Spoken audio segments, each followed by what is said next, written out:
Racing Setups is the longest running setup shop on iRacing. Our monthly subscription options start as low as $20 a month. We offer setups for dirt oval, asphalt oval, and road racing, covering a wide range of cars and skill levels.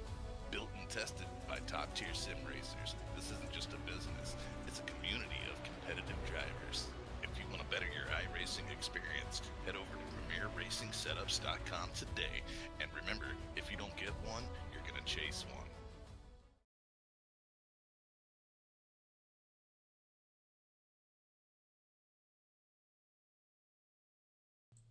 Good evening, race fans, and welcome to the show. Tonight, we have a good one here. It is now race number 7 of 15 for the season, number 7 of the Winston Cup Series. Here tonight, we take on Chicagoland Speedway, so a big 2-mile D-shaped oval. And I tell you what, the NASCAR Cup Series heads to this track here next weekend. Can't wait to see that. Here tonight, these drivers, a part of the league, get to try it a little bit early and see what they think. Of course, it's going to be high speeds, close quarters racing, and we'll see what kind of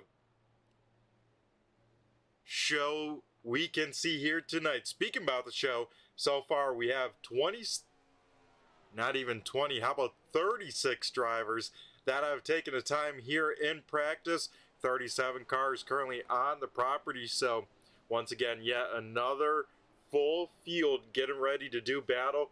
Of course, this season has started out with the Josh Parker show. I mean, winning 4 of the 5, but a familiar face returns to victory lane. Last week, Anthony Calatoni was able to beat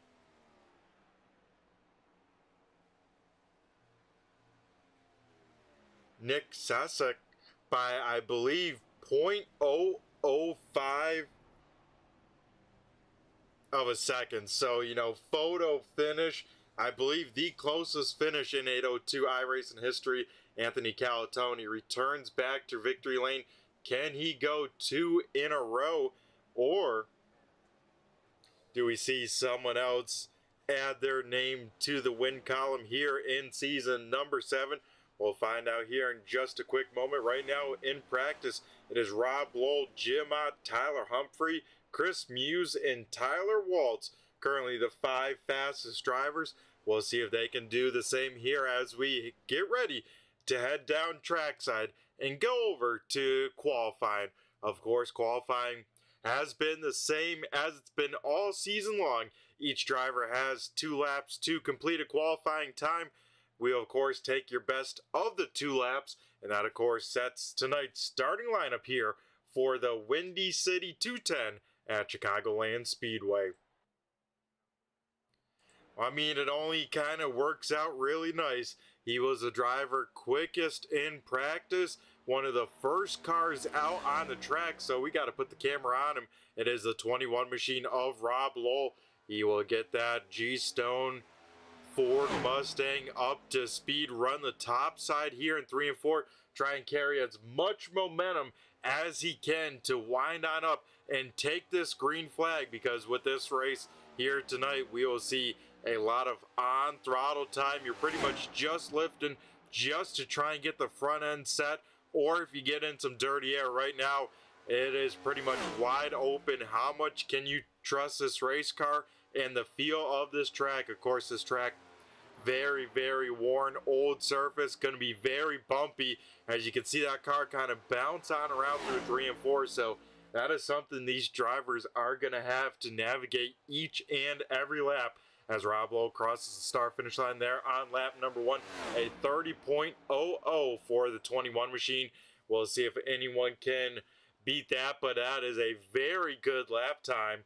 As, of course, now we're starting to get some more cars in, but Lowell down the back straightaway for the final time here in qualifying. Connor Patton, the other driver, kind of close, a 30.05. Now Tyler Humphrey at 30.08. Grant Humphrey at 30.10.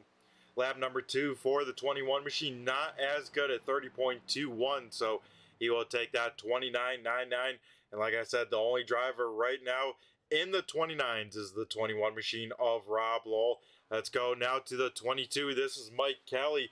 Kelly lap number 1 at 30.17. So this Pennzoil Sim 500 machine going to have to try and find a little bit more speed here in lap number 2, though. It seems like he is off the gas. So Mike Kelly going to start outside of the top 10. And like we kind of talked about, the season that maybe Mike Kelly kind of wants to kind of forget both on Sunday and Thursday. So I don't know if someone's thrown a curse on Mike Kelly or something like that, but if you have, man, it has been in full effect, and Mike Kelly not going to be maybe even in the top 15, as we still got some more cars out here.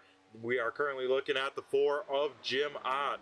Ott lap number 1 at 30.15 for him, so that'll put him P number 12, lap number 1.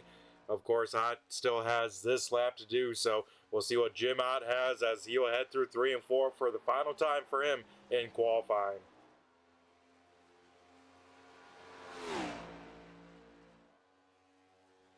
I was going to say big names that haven't taken a lap. Jeff Pogo, Scott Simley was another, but Simley able to go to P number 5. Not able to improve lap number 2. I tell you what, he is consistent, a 30.16, but not enough to improve. So, like I said, Simley able to jump on up to P number 5 with a 30.05. Anthony Calatoni, last week's winner, currently sitting the top of the charts here as we take a look here at the 97 machine of Jeff Pogo. Kind of big news from the Jeff Pogo camp. You may have noticed something a little different. You're like, oh yeah, you know, paint scheme looks a little different. Of course it does, but now Pogo, a part of the Mustang Ranch. Yeah, that's right. He's in a Ford Mustang here tonight, and we'll see if that is the case, as Pogo able to jump up to at least P number 14 here. Looks like about one car left to take a time. Josh Parker puts in the lap P number 30 for the 26. So Parker, I mean, he's seen him many a times this season. He will have his work cut out for him as Joe Hudson, lap number 1, comes to a conclusion. A great lap there, able to put down a 30.02. That'll put Hudson P number 4. And I think that will do it here tonight for qualifying. And with that, it will be Anthony Calatoni walking away with the Rock Pirates RC Pole Award. So congrats to Anthony. He is on a hot streak from picking up the checkered flag last Sunday night, starting it off with a bang here with that pole award. So congrats to the 84 machine. He will lead us down to the green flag. And what do we say we get ready to head down trackside and go through tonight's starting lineup here for the Windy City 210 here at Chicagoland.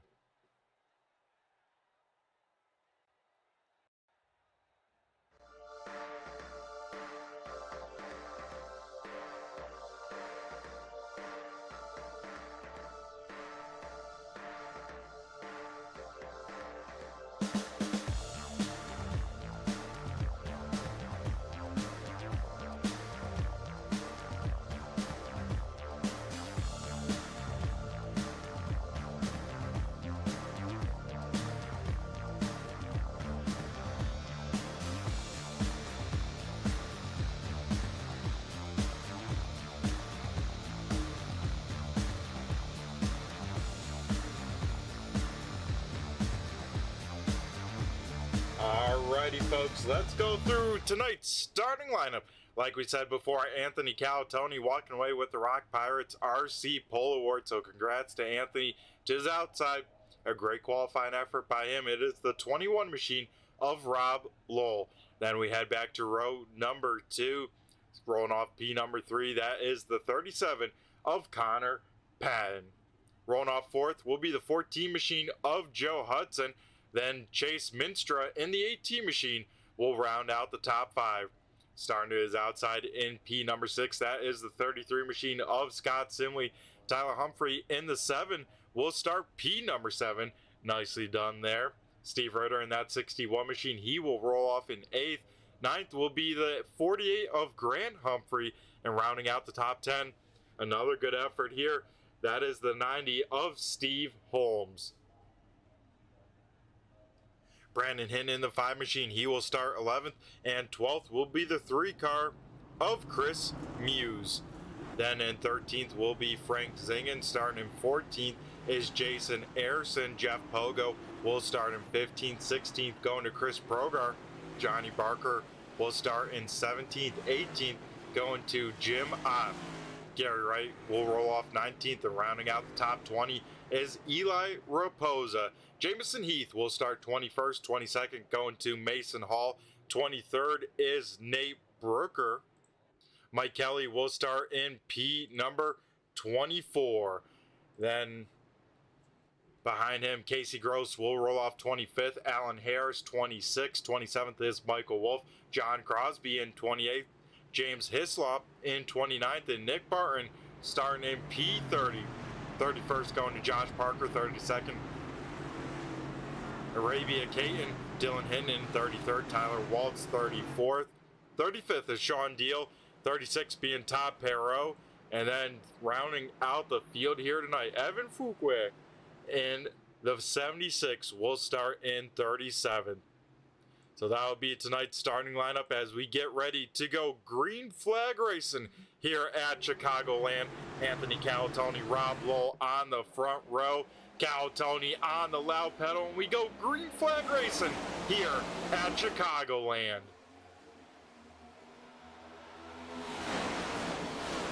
Field 2x2 for most of it. Calatoni able to get by himself out in front.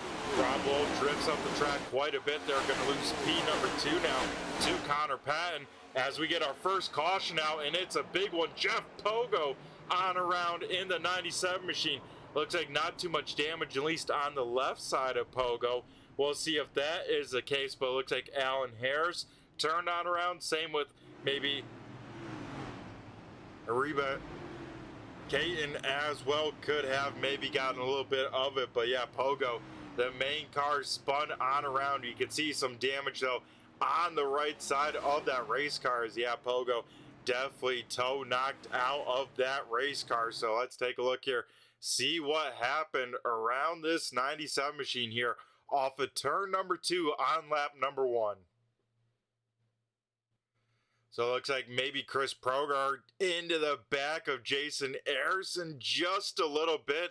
That may have been what turned that 64, because that thing definitely shot down the racetrack. Then all 3 of those cars up against the wall, and then happening mid-pack there, man, everyone in the field having to go big time out of evasive maneuvers. And man, Alan Harris just able to squeak on by. Not sure where he kind of goes on around. And I got to tell you what, folks, the field there doing a great job not really getting collected in that. I mean, a few extra cars here. You can see what turned Alan Harris on around. It looks like probably the 64 machine of Jason Ayerson might have some pretty good damage as well. But yeah, that may have started with the back of, I mean, Ayerson definitely looks a little bit loose. This will definitely tell us here. And yeah, Chris Progar just a little shot to the back of the 64. That was definitely enough to upset that race car, send it on down into the door, Jeff Pogo. And man, I tell you what, we talk about Mike Kelly, you know, having a curse on him. I think we could say the same for Jeff Pogo. He has been on a rough streak here recently, and that's not changing here tonight at Chicagoland. Involved in a lap 1 incident. So Alan Harris here able to get back out on the speedway. Top Perot visiting victory lane, visiting pit lane, that is. Nate Brooker also down as well, but like I said, it looks like extensive repairs here on the 97, 64, and the 11, as it looks like Pogo will try and continue with this race car. But you can even see here on pit road, that right front facing out at probably at least 15 degrees. That thing is going to burn off in a hurry with the speeds around this place. So we will re-rack, restack the field, double.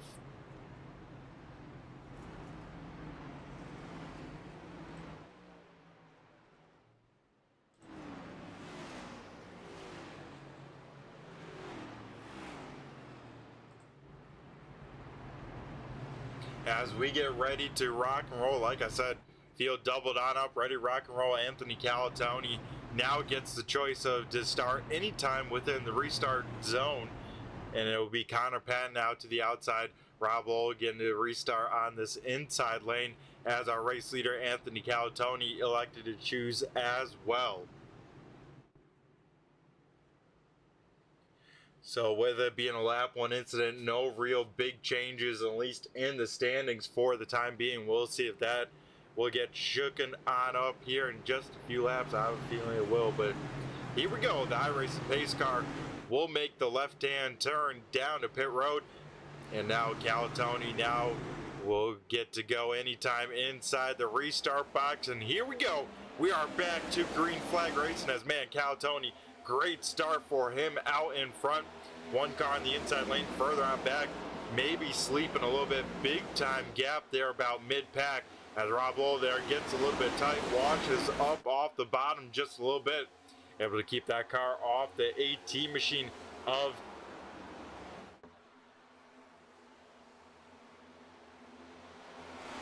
Chase Miseretta there in the 8 or the 18 in the timing and scoring. So up towards the front though, everyone really kind of single file now pretty quickly. We got to jump back a little bit deeper here just outside of the top 10 as drivers continue to try and find speed in both lanes here, but everyone trying to really optimize their speed, keep their momentum on up. That's going to be the name of the game. And then later in the run, who can take care of their tires the best. As like I said, old surface, bumpy surface, we are going to see probably some extensive tire wear, at least in this first stint. It will get better as the track rubbers in, but here this first stint, drivers going to have to be very careful of how they treat these race cars.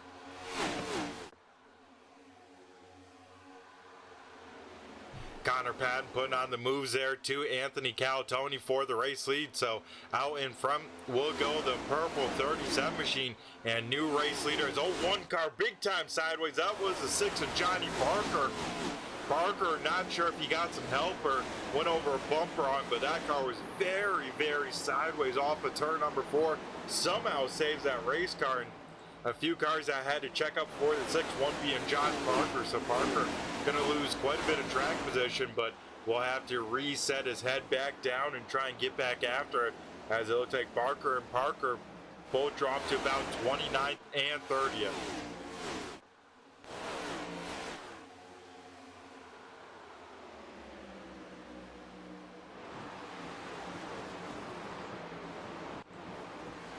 Some side-by-side battles here, kind of just outside the top 20 now. John Crosby, Dylan Hinton, as well as Nate Brooker, all here 2 by 2. I thought I heard maybe someone a little bit slow trying to maybe call out things, but so far we're looking all right. Maybe not. His own Grant Humphrey, another car loose off at turn number 4.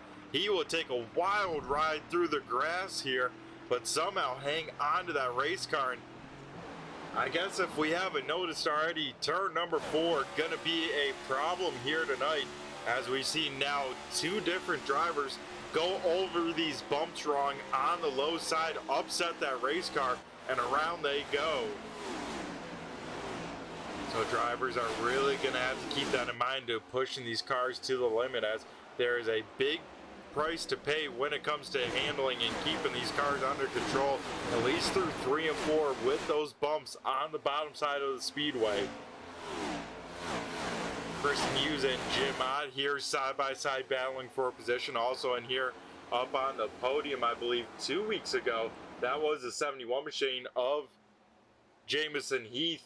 Heath, of course, looking to head back to some good finishes, now back to a track that is less wild cardy like we saw last week at Daytona, as now we see Heath to the inside of Muse. There, Jim Ott just able to get on through, so the 4th machine will continue to charge up towards the front of this pack here tonight. Now working over the 7 machine of Tyler Humphrey, Rob Lowell. Looks like letting some cars go on by. Lowell trying to manage those tires. He has become you know, one of those drivers very, very good when it comes down to strategy. This 21 team really puts a lot of research into the tire wear, the fuel windows, all of that. So this car definitely has a game plan for this pace, and I'm excited to see how it shakes on out, because like I said, tire wear going to be the most during these first runs. And I think this 21 realized that, taking it easy on those tires to look after them, let's say, a little bit more for later in this race. So Connor Patton still out in front. Anthony Calatoni now getting passed for second, as Chase Minstra there able to get up to P2. Scott Simley. I tell you what, folks, if there's one car we got to keep an eye on for this kind of points and championship battle, Scott Simley has jumped up to P2, and Simley only has, I believe, one race where he finished outside of the top 5. So if there's one car that can really hold a candle and, you know, really give a challenge even at Parker's current pace, it could definitely be Scott Simley. As we get our second caution here of the evening, looks like Nick Barton might be another car involved. Jason Harrison there slow, and oh man, the 6 car Johnny Barker, we saw him fall on back with a slide, and he is involved in this as well. So it looks like maybe this started with, it looks like maybe the 20 machine of Mike Wolf.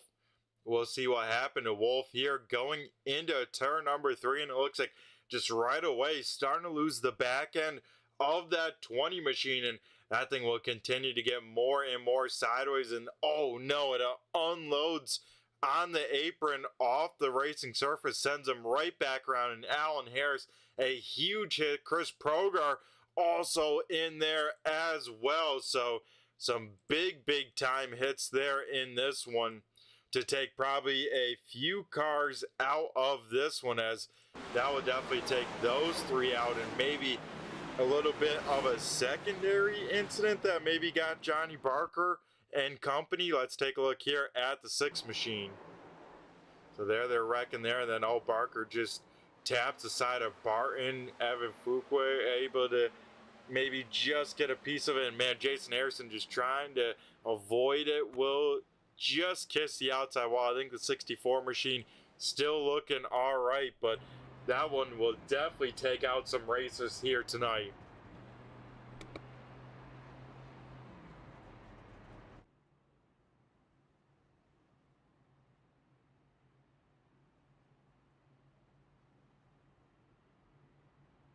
So under our second caution, really only cars down on pit road to try and get some damage repaired. Like we saw the 76 being involved, the 6 car. Tyler Waltz here down, I believe, for a regular service. I don't believe he was out here. And oh no, other kind of news. It looks like Jim Ott has dropped out of the session, has lost connection here tonight. So Ott will have a big time hill to overcome. Luckily for him, we are still under caution, so if he can get out here quick, you know, he'll probably only lose 1 or 2 laps, and here currently at this pace, we'll have a chance to be some lucky dogs here in the future.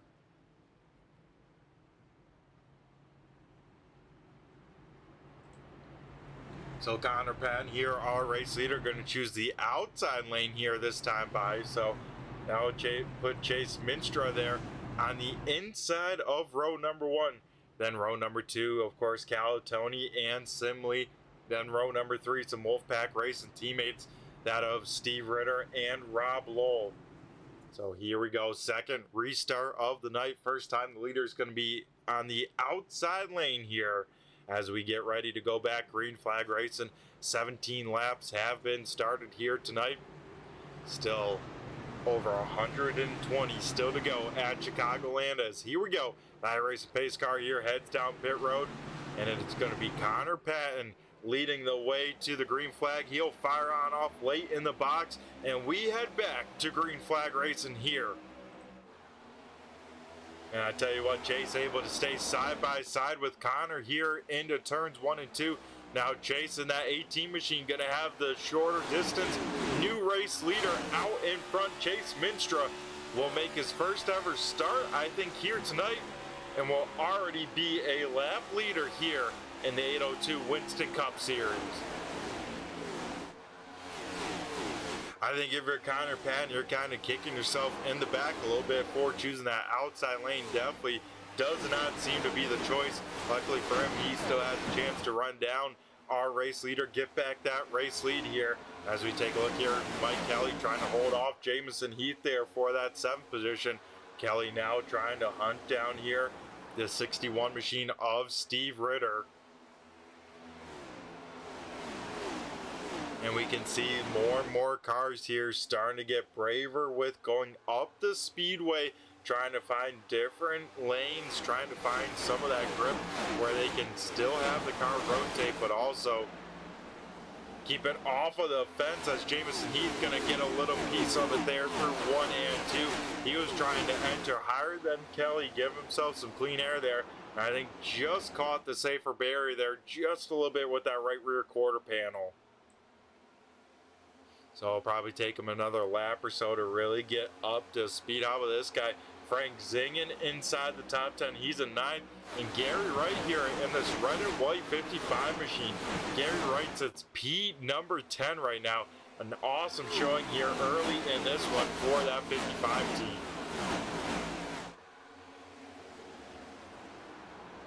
Some drivers that maybe came down pit road at some point, trying to make their way up through the field here.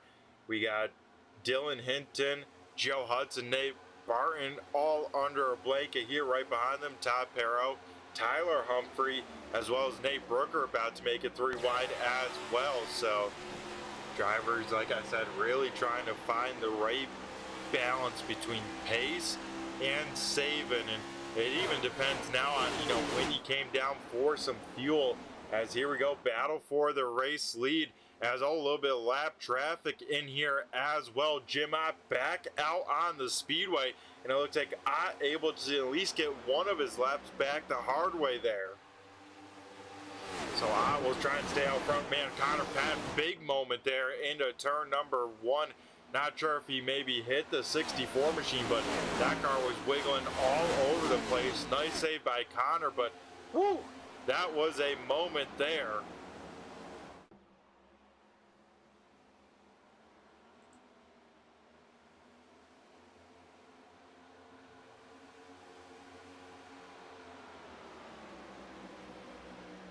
So Scott Simley here trying to get around Connor Patton for this 3rd position. So Patton with that little bit of a moment into turn number 1. Will lose 1 spot because of it. Simley able to get up on the podium. Rob Lowell sits right behind, still battling here. We have the 5 of Brandon Hinn continue to put pressure on Joe Hudson. Josh Parker sits right in front of them in that 29 machine. That's old 1 car. Big time moment. That was the the 28 machine of Mason Hall. Wow. Great save by him, but man, Everett had to do a big time check up there. But yeah, like I said, a great save there by Mason as he will continue to race another day here in this one. Now, I tell you what, folks, man, turns 3 and 4 seems very, very treacherous, and it's only going to get worse as that track gets hotter. That rubber gets put on down. Yeah, there's, a little bit, let's say, less tire wear, but that's because there's less grip down there, not shaving off that rubber to make it stick. So drivers are going to have to be very, very careful for that. As 1 car loose down there on the apron, a little bit of smoke. That is the 55 machine of Gary Wright. Wright, of course, running inside of that top 10 there. Not sure if he had some help or what happened to him, but Gary Wright could have fallen now outside of the top 20 as he will try and get back up to speed, get back up to race pace here tonight. Rob Lowe now going to be sideways off of turn number 2 down low. He will have himself a big slide, but he will hang on to it, keep some momentum in that 21 machine. He will stay inside the top 10, but man, I tell you what, maybe I need to mention turn number 2 down low as well. It seems like as that banking kind of goes on away, if you have a lot of wheel in that race car like you are running the bottom, when that banking kind of rolls on away, you can really get that right rear tire to really kind of crack free with just wheel input. And with that, we see a few drivers now starting to get loose off of turn number 2. But like I said, I think the big problem spot is going to be here down on this bottom side here through 3 and 4. We'll see how Mike Kelly, Steve Ritter get on through it. So far, so good. But just like we saw there with Mike Kelly, if you can hit it right, you can make up some time. As I mean, Kelly now within a car length, maybe car length and a half advantage over Connor Patton, even with the draft down the straightaway.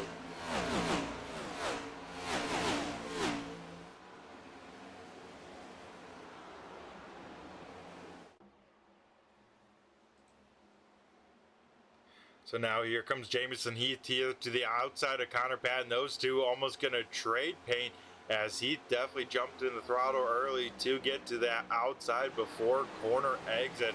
And this 71 machine going to try and get inside the top 5 for the first time here tonight. And I tell you what, Jamison Heath, he is driving to the front in this 71 machine. He is already inside the top 5. Like I said, he is up 16 positions from where he started, but the driver who has moved up a little bit more, the car in front of him, Mike Kelly, up 20 spots. So maybe Kelly says, you know what, maybe even though we didn't have the qualifying effort we wanted, we can still go on out here. As big time trouble here off of turn number 4 as cars all over the speedway here. So everyone trying to get rocking and rolling here in this one. And that may have started around Josh Parker maybe in this 26 machine. As yeah, look at this, Joe Hudson right in front of him. Going to be a little bit sideways here, but there's already smoke maybe out in front. Don't see really any car kind of spun on around there. But yeah, you can see the contact there between Joe Hudson and Josh Parker. That will send the 14 machine of Joe Hudson on around. And then where does the rest of the calamity come on in? Maybe with just smoke on the racetrack. Everyone trying to get on around, woed on up. That does seem to be the case, as looks like most everyone going to be safely on by with a little bit of wreck avoidance here in this one. So looks like mainly just a 2-car incident. And here we go, folks, the first real big strategy call of the night. On lap 30, a lot of cars here down on pit road.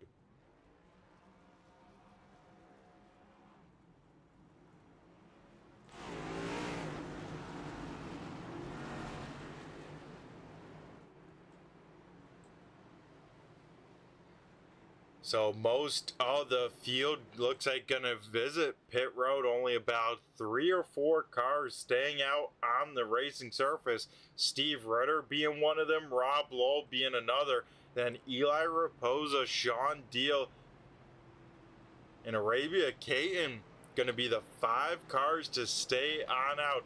Everyone else down and away with 4 except Nate Brooker. Brooker looks like maybe a gas and go, so maybe the 00 took some tires a little bit earlier, and that's going to pay off for him. He gets to restart in the 6th position here. So Steve Ritter out in front, going to have to choose here at the start finish line. It looks like Ritter will choose this inside lane, learning from Connor Patton here from an earlier start. So everyone else going to double on up as here we go. We get ready now for our 3rd restart of the evening, still with about 100 laps left in this one here tonight.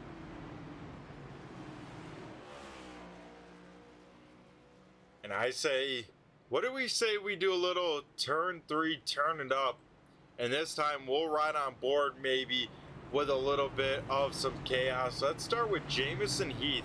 Let's ride on board with this 71 machine, and see what he sees as we try and navigate older tires, a little bit different strategy. So let's see what kind of feeling it's like to restart here as we ride on board here with the 71 machine of Jamison Heath. He will start in about the 11th starting spot here.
Out in front, though, we have Steve Ritter, Anthony Calatoni here battling for position. So Ritter, even on those older tires, he is trying to hang on to that track position, and Calatoni has to be quick. He's been the first car with the fresh tires able to slice and dice his way, but he has to be careful because Chase Minster right there as well, looking to go to the outside of that 84 machine, and those guys got to be careful. Mike Kelly right there in the mix, the top four. A little bit of breathing room for those four, but Calatoni and Ritter still side by side here for this race lead. Calatoni gets a little loose there over the bumps, able to keep his foot in it, and Calatoni will pick up the race lead here. So the driver that started on the pole back out in front here tonight.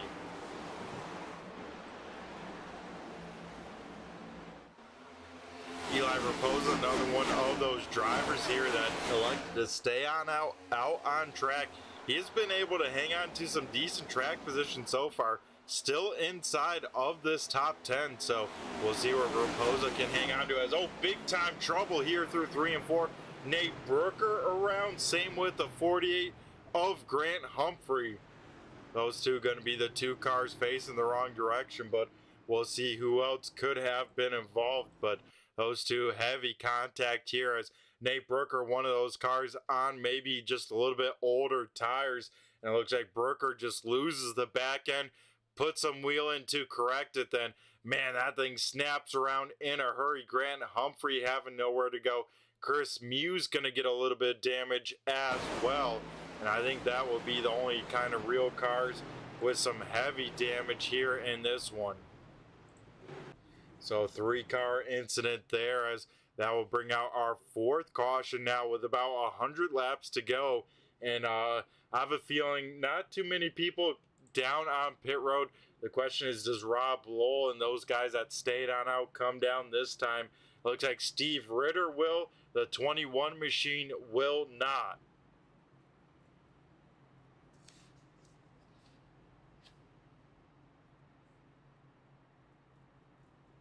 Alrighty, appreciate it, Travis. I tell you what, we always butcher everyone's last name, so you don't know you're on a Turn 3 Racing Network broadcast with old Brett the Jet, unless we butcher your last name at least a handful of times, but we appreciate it, my man. I hope you're doing well, as, yeah, 4 cautions here in these first 40 laps, and I tell you what, everyone on the limit here at Chicagoland. And hey, how about this? Jim Ott, like I said, dropped out of this race with connection issues.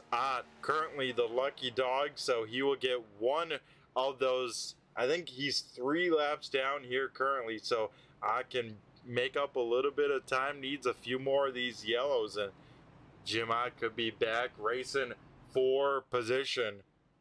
Yeah, I tell you what, Chase doing a great job here. I believe first ever 802 start for sure on the Winston Cup Series side, and he is battling for the race lead here. It seems like all night long here. Already has some laps led, so that number 8 machine looking very sporty. And I tell you what, that paint scheme on the race car definitely stands on out here on the broadcast.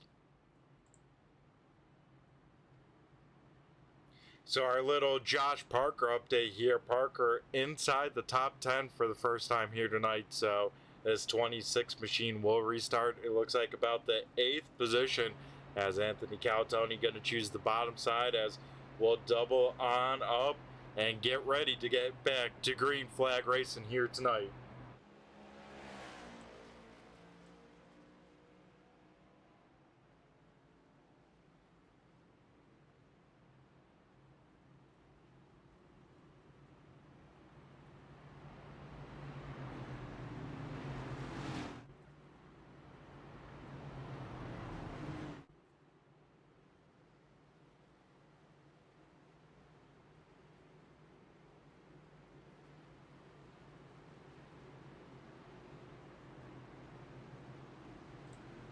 Alrighty, here we go, folks. We get ready for our 4th restart of the night here in this one.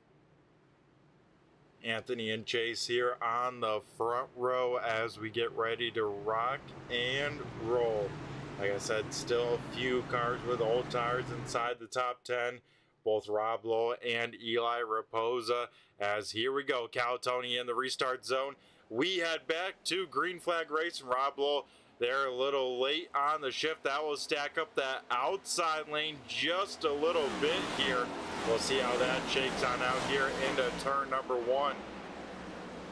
Looks like most everyone that needed to get down to the bottom did so there with a opening. So everyone able to make it through turns 1 and 2 here in this one.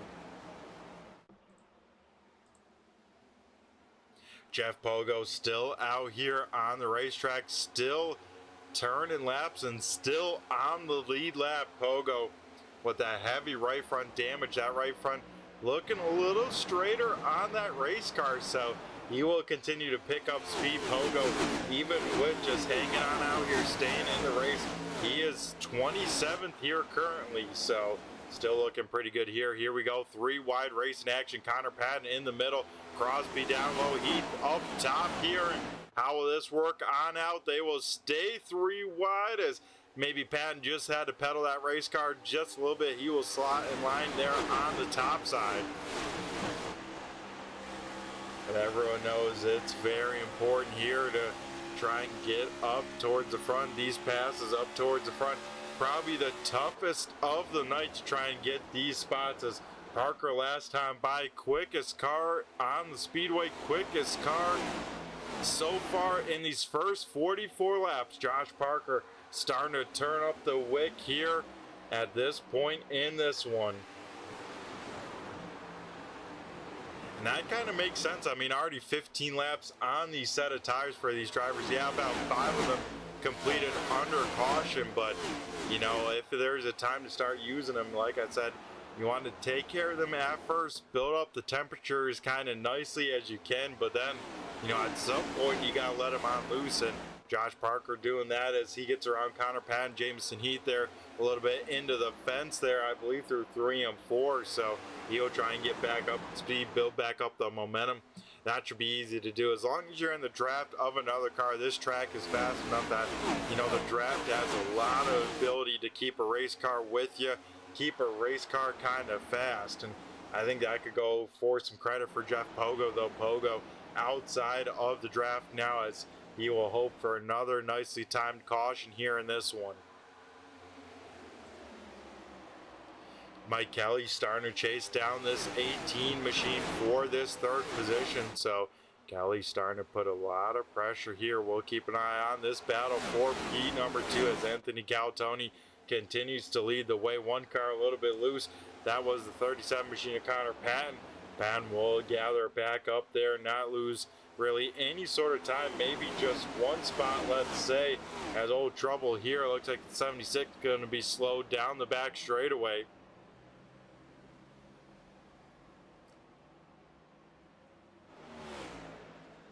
as I tell you what, yeah, no caution out here for Evan Fuquay, so we will stay under the green flag condition.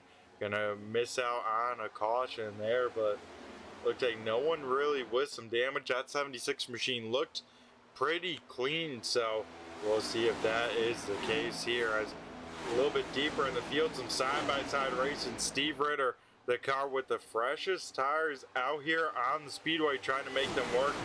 Ritter just got inside of the top 15, so 61 is charging, though. He still has a lot of cars to try and get on around here in this one.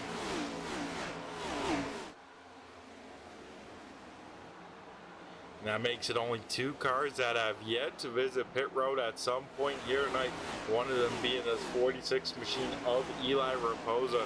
Raposa still hanging on inside of this top 20 here tonight in this one. The other car hanging on inside the top 10, Rob Lowell. We saw this 21 machine take care of his tires, lose a little bit of track position at the start of this one, but right now paying on off as he has stayed out here now 50 laps without coming down pit road, and he is still inside the top 10 here in this one. Top 4 once again starting to close in on one another now. New challenger has emerged. It is the purple 73 machine of John Crosby. Crosby always seems to have some really good speed at these 1.5 to 2 mile racetracks, and right now currently showing that off as Crosby has run down these race leaders, and he is now within striking distance as Josh Parker trying to be the next car to do the same. Man, I tell you what, I don't know if someone's having a good old cookout there in turn number 4 or what's going on, but there is always some sort of smoke there off of turn number 4. Here we go. Battle for P number 2. Mike Kelly had a great exit there off of turn number 4, able to get to the outside of that 18 machine. Mike Kelly to P number 2. Looks like John Crosby going to get third away from him as well. So Chase Mistretta there will fall back to about the 4th position, maybe more, as here comes now Josh Parker. Parker able to keep that momentum. You can see shoot out a line at the very last second. Use as much draft as he can. Build up that speed, and Josh Parker looks like we'll get P number 4 as well. Now Chase can jump up there, yeah, just like that. Rebuild that momentum with the draft, and the 18 machine will be back up to speed for sure by the next, back straightaway, let's say.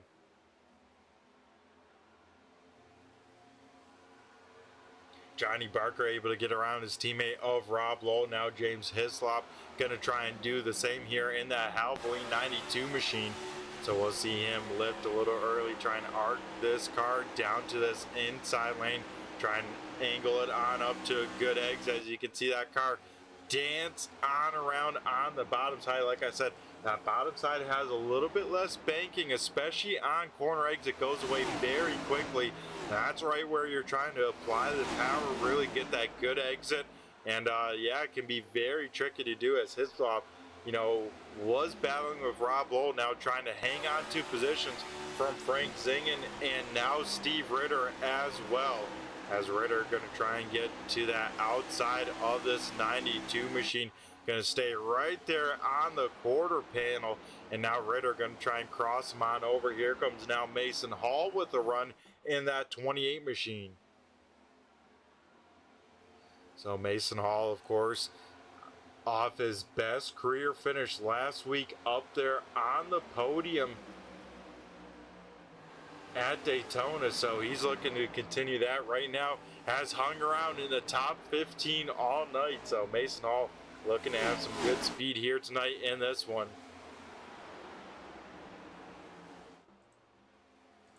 Anthony Calatoni, not sure what kind of moment he had, but Calatoni goes from our race lead here all the way back to 6th. That will make our new race leader John Crosby. Man, what happened to Calatoni? We are going to have to try and go back and take a look at this. So here we go. This could be the moment here through 3 and 4. John Crosby got around Mike Kelly, and then Anthony Calatoni going through the bumps there in 3 and 4. And once again, that back end brakes traction. He gets very, very loose there and trying to hang on to that race car. And with that save, he will break enough momentum that, yeah, that's where he just loses all the spot. Just one mistake is all it takes here. And now new race leader John Crosby out to the point for the first time here tonight.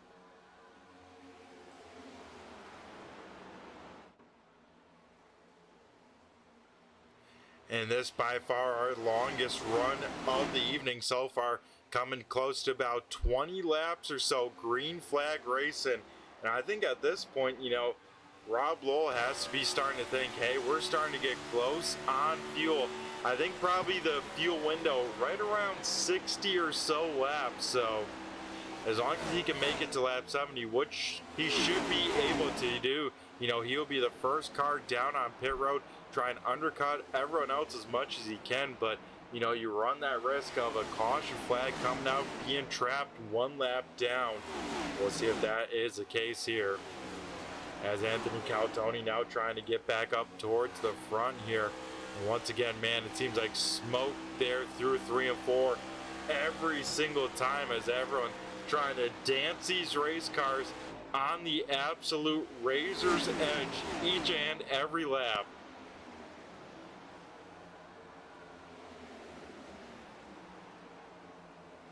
Yeah, and I'm mistaken about the fuel strategy because my quick math said, hey, you know, make it to lap 70, you know, that leaves 60 laps left. That doesn't make sense. That still leaves 70 laps left. So Rob Lowe gonna have to try and stretch his fuel tank as much as he can and make it to about lap 80 or so before it's all said and done. Here we go. We see this battle here continue to rage on. Scott Simley, Anthony Calatoni. This is a battle for 5th here as Calatoni trying to make his way back up through this field. And Simley, I tell you what, holding very strong now. Calatoni finally able to get clear with those two side by side. That is let Connor Patton get into the draft here. So Patton could start to maybe run down those cars that got around him a little bit earlier. Great battle here with a handful of race cars, everything from just outside of the top 10, just inside of it as well, as Johnny Barker on back here putting on a great show. Cars all over the speedway, some running the fence, some running the inside, some running the middle. As here we go, Steve Ritter with about 5 lap tire advantage. He is now trying to drive inside of this top 10. So if it's a long run, you know, Steve Ritter can really benefit from these tires. As John Crosby, moment for our race leader, he will fall back to 4th as big time trouble. Connor Patton right from that group, like I said, that was all under a blanket, now all over as Connor Patton involved here in this one. Chris Muse, Rob Lowell, looks like he will be done for the evening as well. Oh, that's a tough break for Rob Lowell as he didn't even have his, you know, strategy pan on out for him. That taken on away as incident off of turn number 4. Let's take a look, see what happened as Rob Lowell maybe, no, Connor Patton already crashing off of turn number 4. And then maybe Rob Lowell just had no way to see it. Let's take a look here off of turn number 2. Like I said, car already stopped, and yeah, Johnny Barker, a huge hit, and then when Barker hit him, that ricocheted Connor Patton on down, and that's what sent him on around. So yeah, Connor Patton, big time moment. Let's take a look here off of turn number 4, see if we can see what maybe happened to Connor Patton. So here we go, Patton off of turn number 4 here. Simley kind of dropping on in front of him, and Patton just losing the back end. Will come to kind of mostly a safety stop there, and then bam, a huge hit for 3 cars there with that. And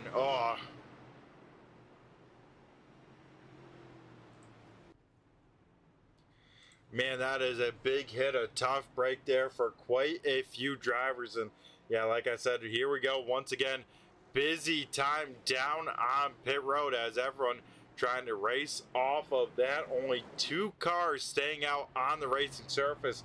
that being Scott Simley and Steve Ritter.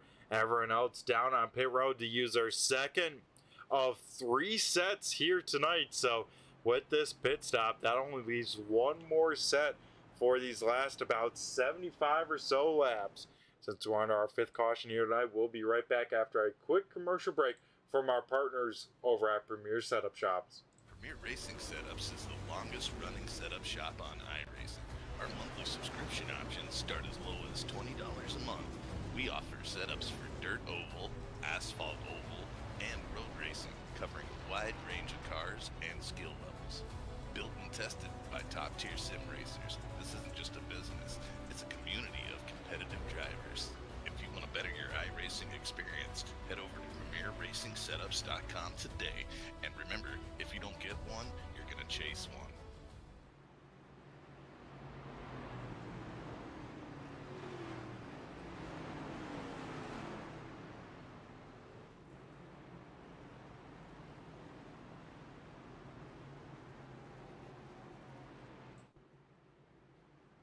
Alrighty, we are back here at Chicagoland. Steve Ritter, Scott Simley making up the front row. John Crosby gets to get those heated tires off that race car. Mike Kelly will restart to his outside. Then Chase Mistretta and Josh Parker will make up row number 3 as we get ready for our 5th restart here of the evening. There's about a 20-lap tire advantage from these two on the front row to the cars to pretty much the rest of the field here. So we'll see how this shakes on out as we get ready for the 5th restart of the night. Steve Ritter will lead them into the restart zone as we get ready to go back green flag racing right before the halfway point in this one.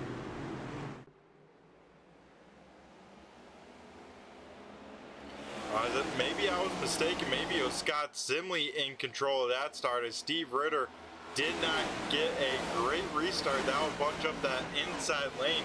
Mike Kelly will jump up to P number 2. Josh Parker now up to 3rd as that high side was rocking and rolling here in turns 1 and 2. And it looks like from that incident, we got driver cleared and out of the infield care center.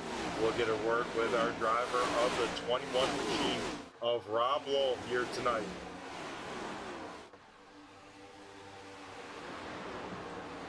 Hey Rob, it's Brett the Jet in the booth here. Do you got a copy? Yeah, this is becoming way too common occurrence. Yeah, no kidding, right? Sunday nights. Oh man, it seems like, you know, there's quite a few drivers that haven't been on too lucky. You have a streak, actually, our current race leader, Mike Kelly, but man, it seems like you, Jeff Pogo, it's like, man, what is going on? Did someone put a curse on you guys, or what's I'm confused. I don't know, man. Nice day, Todd. I said before I came in this race, I wasn't going to pit before lap 50. I wanted to save a set of tires for late, and I ran the first 30 laps, and I ran around the bottom, just saving my tires, and I was better than a couple of guys ahead of me. I was faster than Johnny Barker, and I was faster than Frank. I just got caught behind him there. They were both on fresh tires. I don't know. It's discouraging, guys. I've been taken out by other guys spinning and that there. You know, I'm behind Johnny. I can't see through his car. Car starts spinning. It was just, when Johnny dove, the car was right there. So, I don't know. It's frustrating. Yeah, that it is. I mean, the car just literally just on your lap there, having no time to react. And I think the most frustrating thing for me, at least watching, was we didn't get to see how your strategy played out, because that would have been really interesting to see how that did. Because like you said, you're the only car on 50 lap plus tires besides, I think, Eli Raposa as well. Yeah, and I was hanging in the top 10, and I mean, Johnny was uncomfortable there. He said the car felt kind of funky on him, and I could have drove away from him if I got around him, but I tried it once in the bottom, and I didn't want to get down there and spin out in front of the field and wipe a bunch of guys out, so I just rode behind him. I really feel like maybe I should have gone and got tires when else did, and I could have raced those guys, but you know, I had a strategy. I was trying to stick with it. I feel like I really had the tire wear figured out. I mean, it was 63 laps in there when that wreck happened, and I wasn't going back. I was maintaining. So I don't know. It's just frustrating. Yeah, no, I could definitely see where the frustrations were because, yeah, like you said, maintaining inside the top 10, you know, with a 30-plus tire disadvantage, man, that is awesome to see. But, yeah, tough break here for you, Rob, here at Chicagoland because, like we saw all night, even coming into tonight, you know, besides even the tire strategy, let's say, this 21 machine had speed, quick time in practice, outside pole in qualifying. It's, Yeah, I mean, I could have run the top there and maintained in the top two, but I didn't. The top is burning tires up. You're seeing it, and those guys that are running the bottom are better later in the run. Parker's down there. You know, those guys that run the top, pounding the top like that, tires are gonna go way after about 30 laps. Johnny and I and Steve ran about 60 laps today practicing, and I ran the bottom for 30 laps, and they took off on me. And Johnny was out there almost 4 seconds on me, and when I decided to go and jump to the top, I was able to run him down in about 10 laps. So, you know, it is what it is. It's gonna be a good race. You got some really good cars up there. You got Josh underneath, Johnny. You got Scott. Steve's up there. Should be a barn burner. yeah, I tell you what, this place always puts on a show, and we gotta ask you, since you're out here running a little bit and whatnot, man, turn number 4, at least 3 and 4, you know, seems really treacherous, especially the bottom side of turn 4. What is it? Is it just the bumps, or people just trying to get a little bit too much on the edge of control? Yeah, I think guys go to the throttle too hard, and the thing with turn 4 is you can't drive late apex out with your right rear on the seam.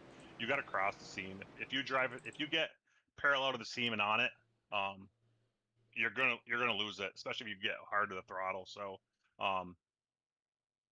you watch guys that are really good off 4, like Parker right there. He drives up across the seam. He's not driving parallel to it. Anthony will probably do the same thing. The thing is, you gotta roll the car down the middle, roll the bottom, and make sure you're not getting that right rear on that seam. Yeah, and we're taking a look now at what drew out the caution flag here to this current one. It looks like maybe Alan Harris just a little bit loose off of turn number 4. I think the 55 machine of Gary Wright, not anticipating the closing speed, and then just into the right rear quarter panel, that would turn them both on around. And yeah, I mean, we've seen it many times. Someone gets loose, you know, lose that momentum.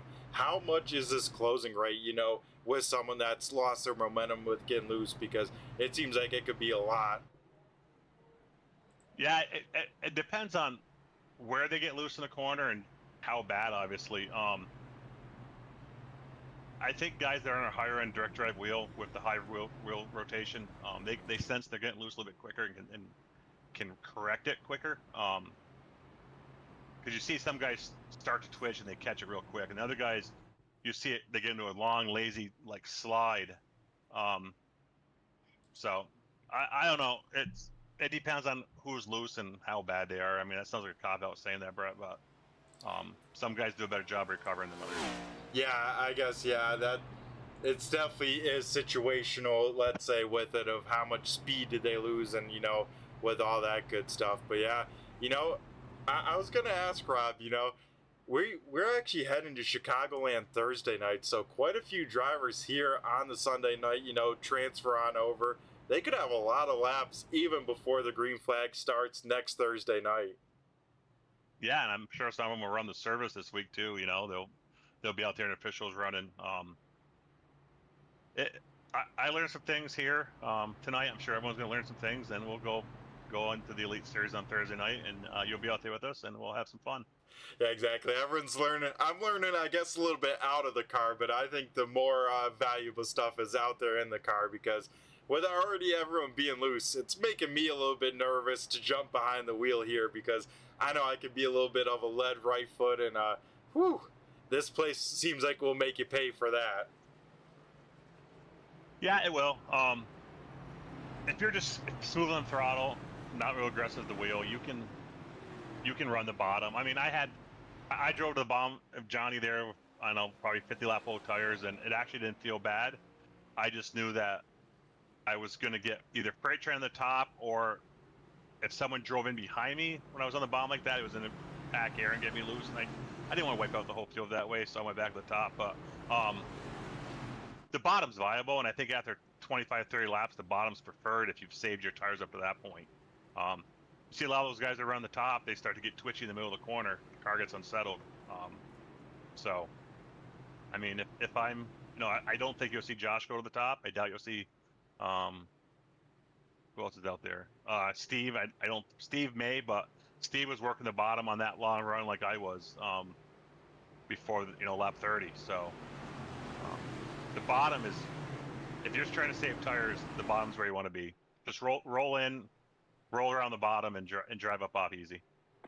Alrighty, sounds easier said than done as, we head back to green flag racing here. Mike Kelly gets a great start out on the bottom side in 2x2, and it seems like, the advantage is the bottom side, at least in 1 and 2 before you build up your momentum, but probably for sure by the time you get to 3 and 4, right, you can choose any lane you want to be in.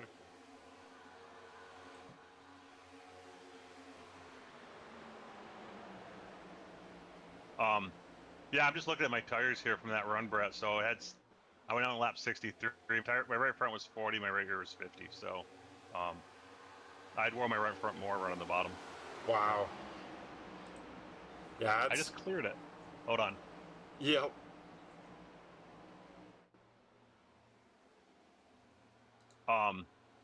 So yeah, kind of surprised. I would have thought that my right rear would be worn a little bit more, but it's 40 and 50. So. Yeah, I'll take that. Yeah, that's some really good numbers, encouraging to see, because like I said, heading back here on Thursday night, and with I know you do the 802 iRacing podcast, do you remember who you chose to win here on Sunday night here this week? Let me look. I can bring it up and look real quick. Alrighty, we can run through where people are running right now. So Mike Kelly out in front leading the way. Josh Parker sits in the second position. Anthony Calatoni sits in a comfortable third here. Frank Zingen inside the top 5 in fourth. And Chase Mistretta there in the 18 machine 6. James Hisloff in 6th. Chase was in 5th. Jamison Heath 7th. Johnny Barker 8th. Dylan Hinton 9th. And Tyler Waltz back inside the top 10, he sits in 10th. So quite a bit of some shakeups here in this one, as we kind of seen all season long, right, Rob? I mean, people we have seen in each and every race, comers and goers, people, get some lucky breaks, unlucky breaks, as Eli Raposa, big time sideways. And I was kind of joking around, Rob. It seems like there's smoke off of turn number 4 every other lap as someone gets sideways. Yeah, there is. And before that wreck that took me out, every time I'd see it, I get excited because I was down to like 7 laps left of fuel. So I was at the pit around 69, 70. So I was kind of praying for it. And then every time I'd see it, I'd go, is that the caution? And then I'd see guys spin up or get loose off 2, go down on the apron. I was like, oh, come on, someone drive down there by him so it triggers a yellow. But never worked out. But yeah, there's smoke everywhere. It's like Top Gun Maverick, smoke in the air. Yeah, I was jokingly said, man, I didn't know iRacing models people grill it. Someone must have a big old grill going in turn 4. Yeah, it reminds me of New Smyrna Speedway down there, and there's Anthony got big loose right there. He's gonna lose 3-4 spots. Reminds me down in New Smyrna there, during speed weeks when it's in the 40s, they have burn barrels in the infield in the pits, and Yep. You lose sight of your car going into turn 1. Because it's just so much smoke wafting across the track.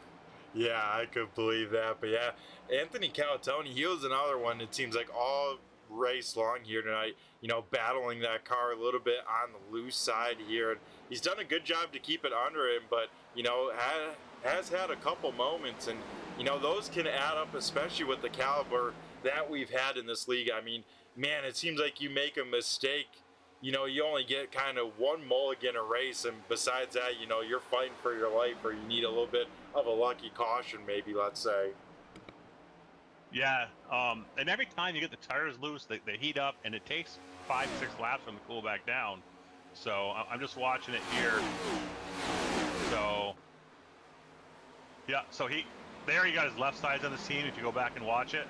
And interesting fact here, we're wearing the left rear almost as much as the right rear. So, like, my left rear is down to 53, right rear is 50, So, so if you get really either side of your tires up parallel to that seam on corner exit, you're going to be in trouble. You need to drive across it.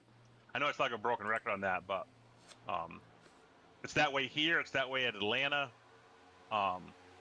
Another place that could be like that late in a run is Homestead. Oh, yep. Yeah, you can definitely, and if you somehow are tight, you could use the seams then to almost help the car, right? Yeah, what I found, well, I shouldn't, well, yeah, what I found here is if you do get tight, kind of take, 50% of what wheel you have in and out and let the car get straight up a little bit and then gently put it back in. A lot of guys just try to keep cranking wheel in it and you just put more slip angle in the tires and scrubbing them off even more, heating them up. So I know it sounds counterintuitive, but if you're getting tight on middle out, just kind of back the wheel off a little bit, straighten up a little bit, and it'll actually help it turn most times. Yeah, as we see the 7th caution coming out here, and looks like a single car spin Jim out, and like you were just saying, Rob, it looks like got those lefts on that first seam there, and that car turned right on around on him. Yeah, and it's hard to do to program yourself to drive across them. And sometimes you need to take a bad angle in or a bad angle off so you're not parallel to them. The way I looked at it is I'd rather give up a little taking a bad angle than I would spinning the thing out. But Jim was my pick tonight for the podcast, so Brandon took the easy layup and went with Sean Parker, and our guest picked Anthony Calatoni. Okay, yeah, some good picks there. And how about this? A little bit of split strategy call. Some drivers maybe coming in, I assume, just to top off on fuel to make it to the end. I assume no tires going on this early, let's say. So I think if I'm like my teammate Eli here, he's a set ahead of one right now. So I would, if I'm Eli, I'm probably going in here, and it looks like he is. He's in the pits right now. Let's see if he jacks up. Yeah, he's jacking up. So he's taking his second set. So everyone else took tires, looks on 64. Eli's been taking mine 89. So this is kind of the strategy I would have run. This is what I wanted. I wanted to be able to get off sequence and take my second set when other guys had to hold off on a set to take their third. And now if Eli can get 20, 25 laps here and move up to the field and then take his last set on sequence with everyone else, it would be big. So kind of makes me wish I was still out there. Yeah, I tell you what would be good. It looks like Eli Raposa going to join back in the field about 21st. But like you said, Rob, you will have the freshest tires out there on the speedway. Going to be really fun to watch this 46 machine slice and dice his way up through it. I tell you what, it would really work out too if this thing goes green to the end, right? They know they're for sure good in the fuel department. Yeah, if it go green, or, I mean, I think if I'm Eli, I wanted to see this go to like lap 120, and then he should be able to get up in the top 10, and then he'd take tires with the rest of them when they came in. I mean, perfect scenario here is they all would have gone in, taken their last set here on 91, and Eli would have taken his second set, and then he's got an extra set for late in the race. But I think guys know there's at least one guy out there that has a set of tires, so they're choosing to stay out and probably make him come to the field. But either way, he's going to have a slight advantage here. Yeah, that he will. Up towards the front, though, it's going to be Anthony Calatoni, Frank Zingen on the front row here as we get ready for the 7th restart of the evening. And did Kelly take fuel only, or did he take tires? He took only fuel, so like the likes of Mike Kelly, Josh Parker, Chase Mistretta, all just, taking fuel there to make sure they can get to the end. So interesting call, taking the fuel to give up the track position.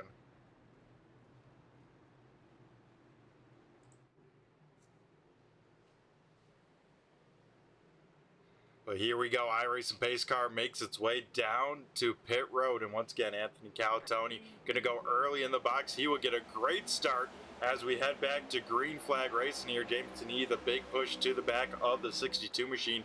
The rest of the field going to dive into turn number 1 side by side. And yeah, everyone back up to speed. And like we said, big time strategy splits through here.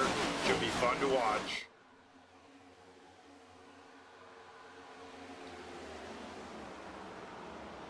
Three wide here, down the back straightaway. Tyler Waltz up towards the top. Dylan Hinton in the middle. Scott Simley trying to drive his way on up. And I was saying earlier, Rob, that there's one guy here early in the season before the halfway point that can really put some pressure on our current points leader. It is this 33 machine of Scott Simley. Simley has been consistent here and has put together some pretty good runs. And so far here tonight, doing just the same currently. Yeah, Scott's been super consistent, and what goes back to last season, he was Scott, you know, we're not in a fuel mileage deal here now. Well, actually, could be. So looks like Scott last hit it on 76. So yeah, 64, 65 is fuel mileage. So Scott, we know he can save fuel here. So Scott's, I'm sure, with watching under that caution and stuff. Simley can make it on fuel from where he's at. So yeah. Yeah, and definitely so. We just rode on board with that 33 machine. He is definitely using that clutch pedal simply into big time fuel saving mode. I think he's just going to try and tag along to this front pack. Kind of what we almost learned from Michigan, right, Rob? Keep with this front pack, save fuel with that, and then, you know, turn it up later.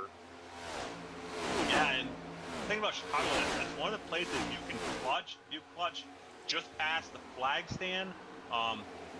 You can really carry a lot of speed through the corner. And it's actually, we learned this here when we were here with the Busch cars. I believe it was Frank and Brandon, right? That were clutching and saving fuel, and they actually did a better job saving tires doing that than the guys that were racing. So go back, I think it was March, right? Yep. I think I was in the booth to do that night, and we were calling it. Yep.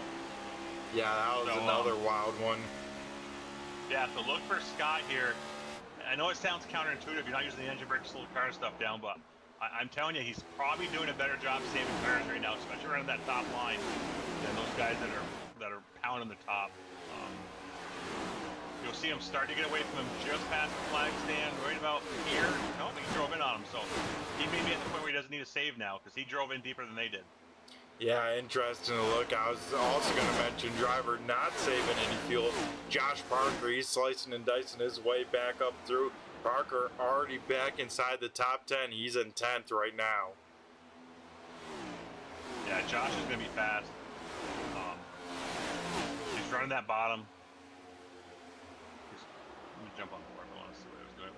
Imagine he's rolling it pretty long in the corner. Of course, now he goes to the top. Always how it goes. Welcome. That's always feel with a broadcaster. I'm like, let's go jump on board with this guy here, and then they'll do something totally different, and you're like, dang.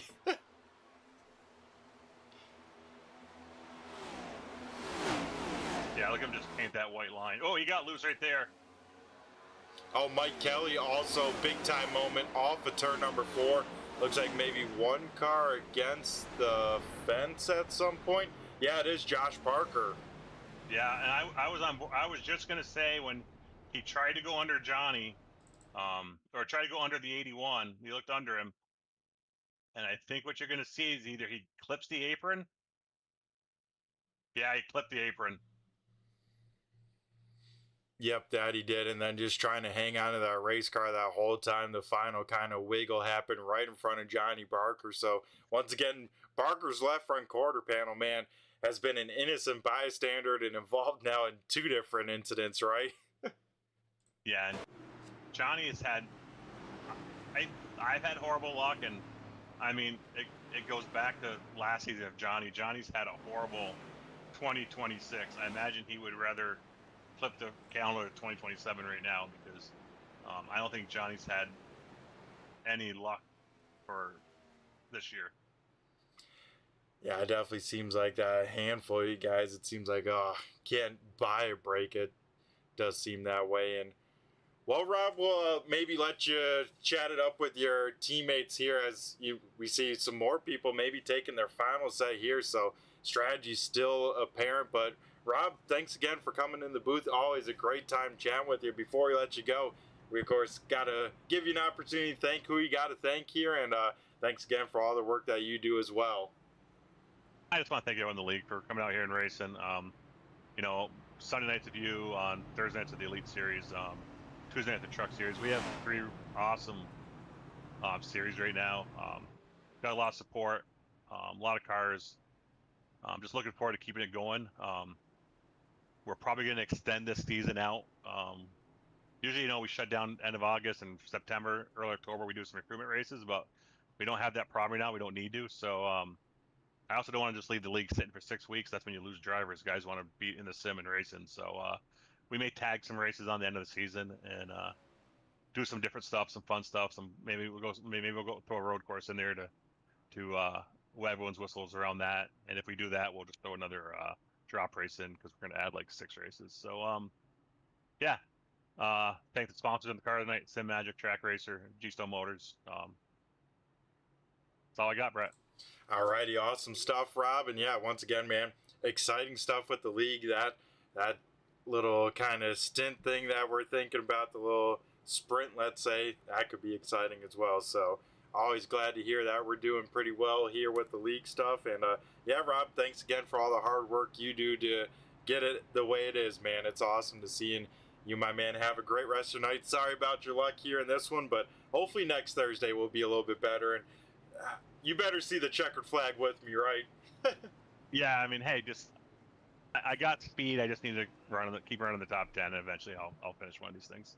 Yeah, for sure. It's bound to happen. So, alrighty, Rob. Well, you have yourself a great rest of the night, like I said, and yeah, you take care. Thanks again, man. Thanks. Have a good night. Alrighty, awesome stuff. That was the driver of the 21 machine, Rob Lull, as we get ready to get back to green flag racing. Now, with our 8th restart of the night, if you can believe it, now under a 40-lap shootout here to the end of this one. A few drivers coming down pit road, so half the field electing to stay on out, the other half coming on down, maybe using that final set of tires here with still 40 to go.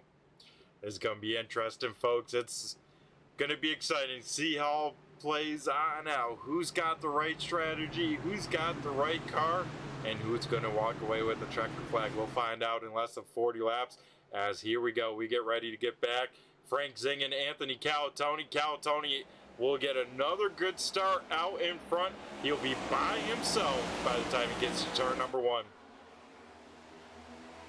John Crosby there, able to get around Frank Zingen for P number 2. So Zingen finally gets a little bit of opening back in third. Here comes Scott Simley. And if there was a big points night to be had for Simley, remember Simley sits second in points, currently running in 4th. And remember Josh Parker involved in this most recent caution.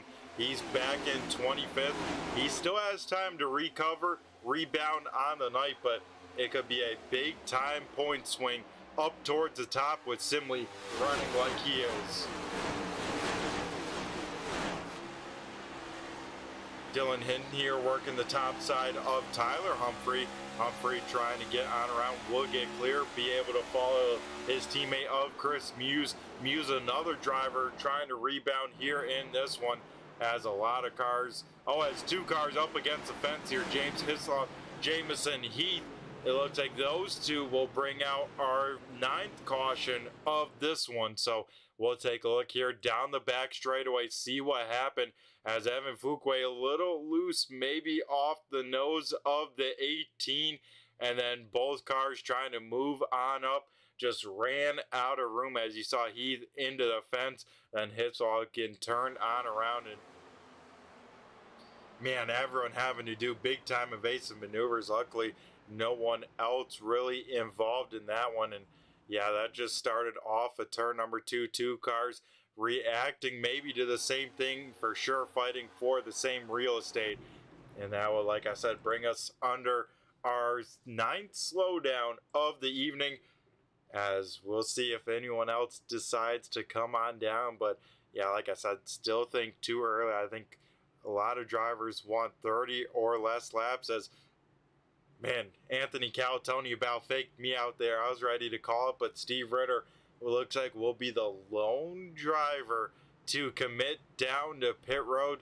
Ritter down, besides pretty much some cars getting some damage repairs. So That's going to be a tall order as well to try and get back through. Still over 20 cars on the lead lap. One of those cars being Jim Ott. Ott back out here on the lead lap. Got his laps back from the disconnection, so he could be within some striking distance as well. Don't count out the 4 car, but as we're under our 9th caution here in this one, we'll go up once again to a quick commercial break from our partners over at Premier Setup Shops. Premier Racing Setups is the longest running setup shop on iRacing.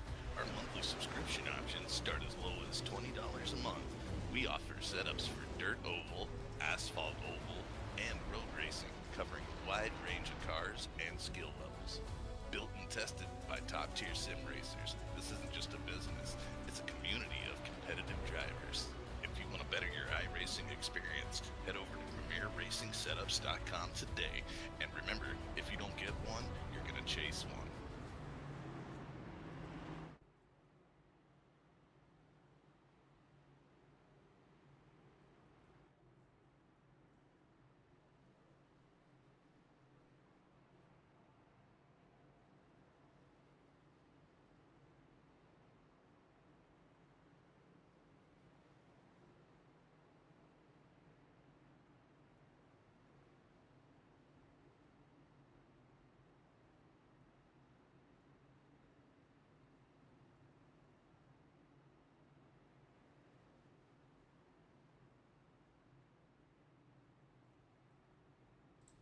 Alrighty, folks, back here at Chicagoland as we get closer and closer to a sprint to the end of this one. We got some drivers on different strategies all throughout the field. The driver with the best tires, though, sits in this neon yellow number 9 machine. Tyler Waltz trying to make the most of those tires. He will restart, I believe, in right around the 12th position here. But up in front, Anthony Calatoni trying to make it 2 in a row.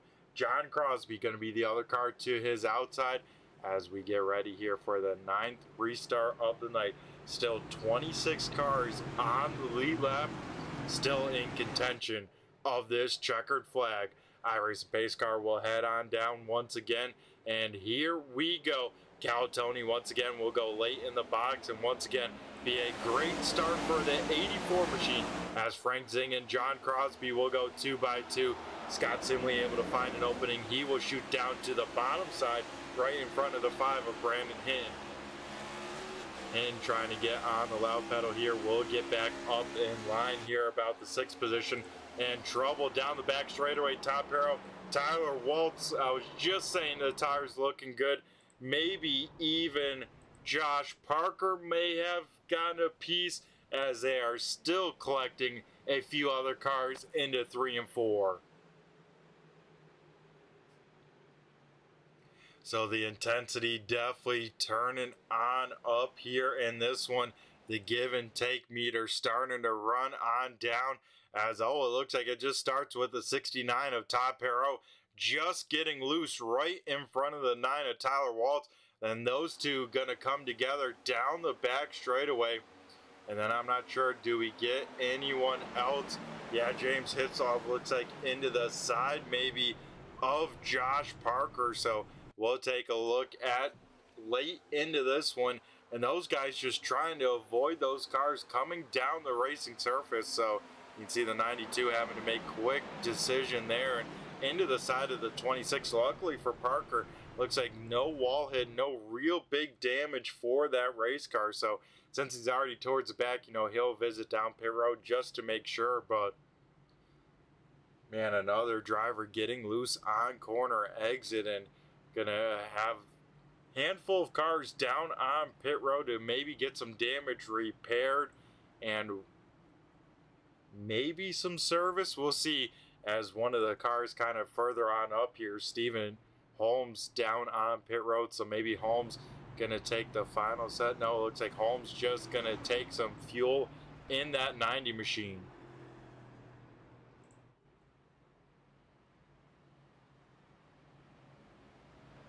Looks like the 28 machine of Mason Hall is gonna be the lucky dog here this caution. So I'll put the 28 machine, I think, still one lap down, so all gonna have to hope for at least one more caution, get back on the lead lap before the end of this one.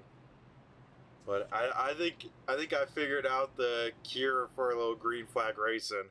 We'll do a little turn 3, turn it up here on this restart.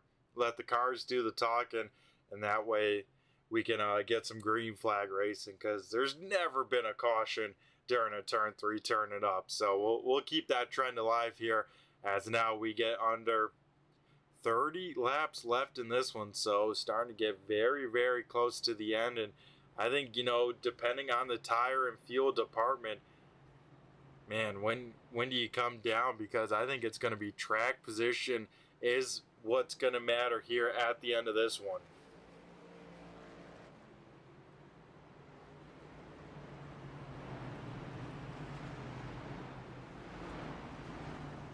So the same front row as the last time. Cal, Tony, Crosby, then Zingen in third, Simley fourth, Chris Muse rounding out the top 5. Then it is Hinton, Humphrey, Mistretta, Raposa, and Barton gonna round out the top 10 here. As, yeah, like I said, we'll do a little turn 3, turn it up here for our 10th restart of the night.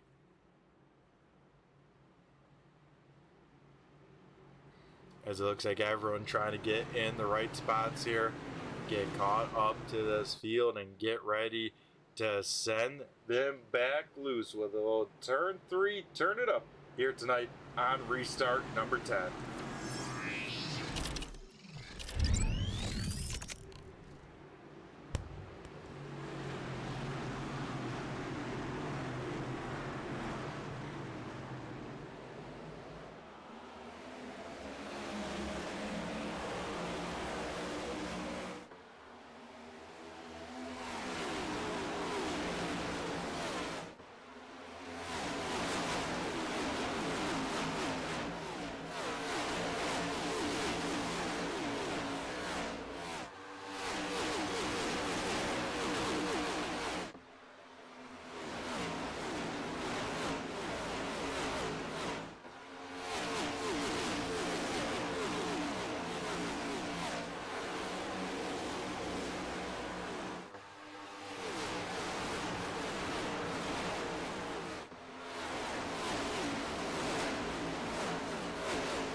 Alrighty, folks, we are under the caution condition, so we'll try and find out who was involved, but it looks like Evan Fuquay may have gotten a piece of it.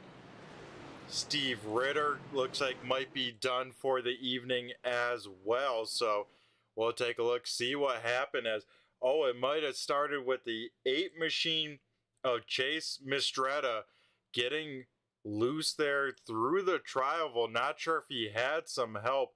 Let's see if we can go on maybe a little bit further on back, as Chris Muse gets a little sideways, and then it looks like Tyler Humphrey right in the back of the number 8 machine, and with him spinning there, that is not a good sign. Probably momentum will take him up back towards the racing surface at some point into turn number 1, as he tries to spin out the race car, keep it down low. And that's where Steve Ritter is. Wrong place, wrong time. Ritter going to be out of this one. You can see the 76 getting involved, the 42, the 30, all with massive, massive hits into turn number 1. Man, that is a tough break for Chase there, as like we were saying, first ever start here, I believe, with the 802 iRacing League, having himself a great night. That will come to an early end there with contact with the 7 machine, and then some huge hits there leading up to the end of that one. So drivers that did not pit at the end of this one, taking some tires here late in this one. Anthony Calatoni gonna, I think, just win the race off of pit road over John Crosby. It was close. Then Muse, Zingen, and Humphrey. About 10 cars stayed out here on the racetrack though. Mike Kelly, Johnny Barker staying on out. Jamison Heath, Dylan Hinton, Josh Parker, Jim Ott, Sean Deal, Steve Holmes, and Gary Wright all electing to stay on out here with under 30 laps to the end of this one. Can they make their tires work towards the end? Or man, will the tire advantage work for the drivers that just pitted, the likes of Calatoni, Crosby, Muse, and Zingen?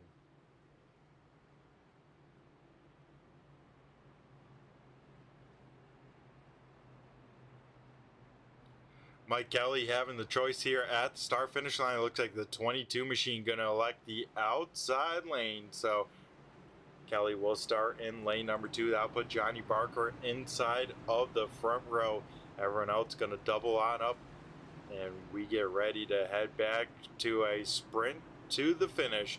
A now 23 lap shootout. It will be here tonight in this one.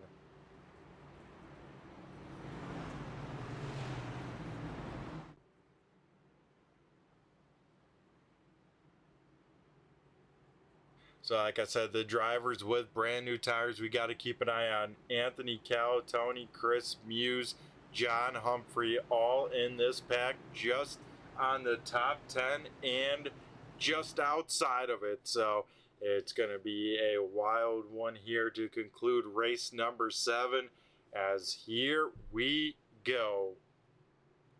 Mike Kelly, Johnny Barker, getting ready to fire on off, lead us back to the green flag. The iRacing pace car heads down pit road, and here we go. Mike Kelly can choose anytime, like I said, he wants in the restart zone. Kelly gone and away. He will get a great start out in front by himself. Johnny Barker going to try and defend behind him. Josh Parker, bottom side of 3 wide. Josh Parker trying to use up whatever he has left in the tank in that 26 machine. He knows it is go time from here on out. Same with the 4 car of Jim Ott. First time he has been back in contention for this race lead since he dropped out right around lap 20 or so. Mike Kelly trying to visit victory lane for the first time this season. Kelly, he has been on a unlucky streak. Same with Johnny Barker. What a night it would be for the drivers running 1-2 right now to have a great finish up in front. They are setting themselves up for just that. They, of course, though, got to hang on to as much as they can, because here comes the 84 machine of Anthony Calatoni. Calatoni trying to work over the 4 machine of Jim Ott for that 5th position. Those two will go side by side, give it the advantage to Jim Ott into turn number 1, but Calatoni will have the shorter distance, the better tires through the corner. So Calatoni will try and get clear. Can't quite clear him. Yes, he can. Calatoni now up into 5th here. Last time by best lap by anyone all night long. That was done by the 73 machine of John Crosby. So Crosby on the loud pedal here as I think Mike Kelly, Johnny Barker both got the wall there off of turn number 4. That will allow now Josh Parker to steal P number 2 away. So Josh Parker now looking for this race lead here with 20 laps left in this one.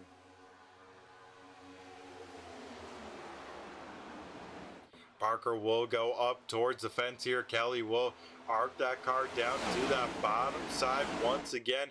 He will hang on to the race lead. Let's ride on board with our race leader, Mike Kelly, looking at this battle right behind him here in this one.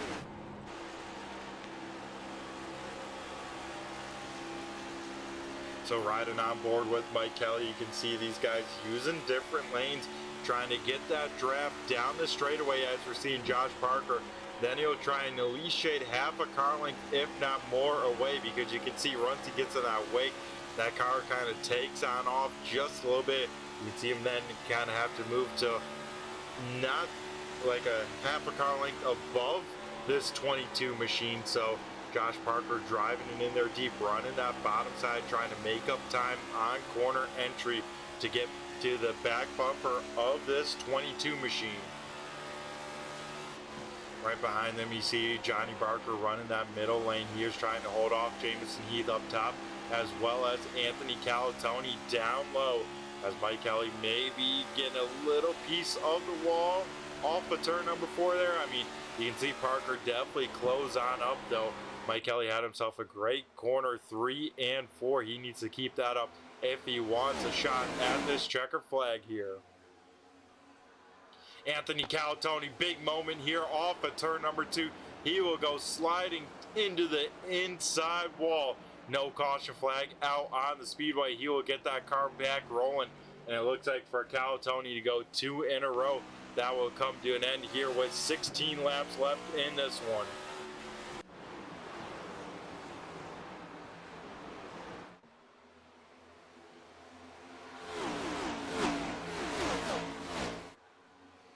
.16 to go and things kind of cooling on off just a little bit. Cars with fresher tires trying to make their way on through, but they are having a uphill climb. They are not having, big time speed advantage to really, make passes. Their car could maybe stick a little bit better through the corners, maybe make a little bit more abrasive, maybe more, quick movements, let's say, a little bit better, but they have not got the outright pace that it, will take to really go out there and dominate this race. But John Crosby trying to do everything in his power late in this one to run down 3 more cars out in front of him.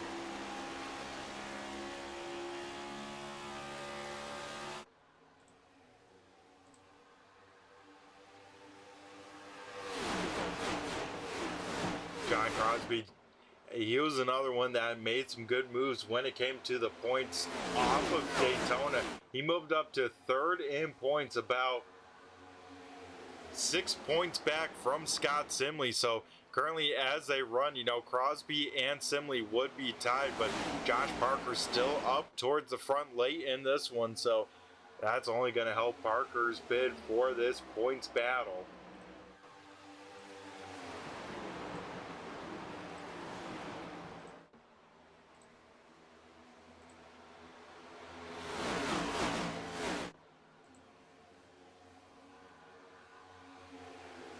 So John Crosby on limited starts. I think his only starts coming on the Sunday night stuff. I think this will be start 6 or 7 for the 73 machine. Has not been to victory lane, but especially this season, man.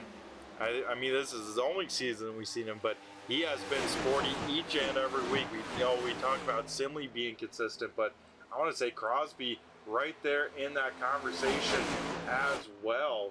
As that it is, in his 5 starts, 4 top 10s, 2 top 5s, and right here in the hunt of his first career win, as he now tries to work over Johnny Barker for that 3rd position. Barker up top, Crosby down low here. So Barker will have the draft going into turn number 1, but Crosby, like I said before, having that bottom lane, as long as he keeps those tires underneath him, he could continue to march on forwards. He just needs one of those cars in front of him just to give him a little bit of draft down the straightaway. And here we go, Josh Parker to the inside of Mike Kelly. Battle for the race lead off at turn number 4. As this time by, we see 2 open palms from the flagman. It is 10 to go here at Chicagoland. Little bit of a car off the pace right in front of our race leaders. Wounded race car, just trying to keep it up and off the way with that. I think Parker may have gotten a little bit tight there, having to fall back into lane. Same with the 73 machine of John Crosby. They will have to try and build back up that momentum, redial up the attack meter, and set their sights back on it. But, a place like here where it's so big, so fast, so technical, it at least will take half a lap to rebuild something back up. As we see Josh Parker do just that, we'll look back to the bottom side of Mike Kelly. John Crosby going to try and do the same. This might cost him a spot, though, as here comes Jamison Heath the 71 machine back on it on the top side. So he's just trying to stay in the throttle longer than that 73 machine down there to his inside. If he can do that, he will probably get the 4th position on back here before the end of this one. Tyler Humphrey also on those fresher tires. He has driven his way up into 6th, so he has started to reel in John Crosby. So Tyler Humphrey maybe not as aggressive to initially get through the field, but this could pay on off nicely for the 7 machine, able to catch Crosby once again, and he could have a shot at a top 5 before it's all said and done. Scott Simley in the 33 machine still hanging about this 10th position. Restarted, you know, of course, outside of the top 10. Simley made it up to the top 10, but hasn't been able to make too much more speed besides that. So interesting here from that 33 machine late in this one. Josh Parker able to get around Mike Kelly there off of turn number 4. So Josh Parker out in front now with 6 laps to go. Did Mike Kelly maybe get a little bit of the piece of the wall there? That car definitely slowed on up for Parker to have such an advantage like he has. And man, if Parker visited victory lane here tonight, that would mean 5 wins in the first 7 races.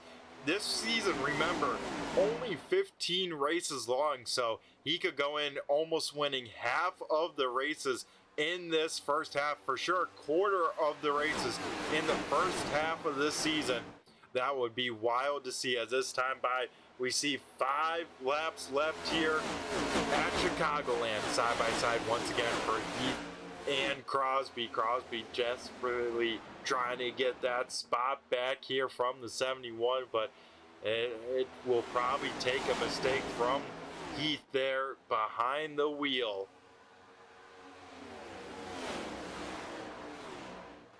And don't forget, folks, next Sunday night with 4th of July weekend, we will be off. No racing there. But in 2 weeks' time, we kick off July. That, of course, starts at Las Vegas. So very similar racing that we see here tonight, as Heath able to get around Johnny Barker. Barker going to have one last try here through 3 and 4 to make that car stick. Looks like can't quite get it done, but Barker doesn't need to be pushing the envelope. He needs a solid finish right now. In line of that is now Crosby going to try and take advantage of the 6 car lacking a little bit of momentum. Crosby clear here. Can he get up in front of the 6 car in time? Yes, he can. John Crosby back up into 4th position. Yeah, like I was saying, folks, we'll be back here at Las Vegas July 12th.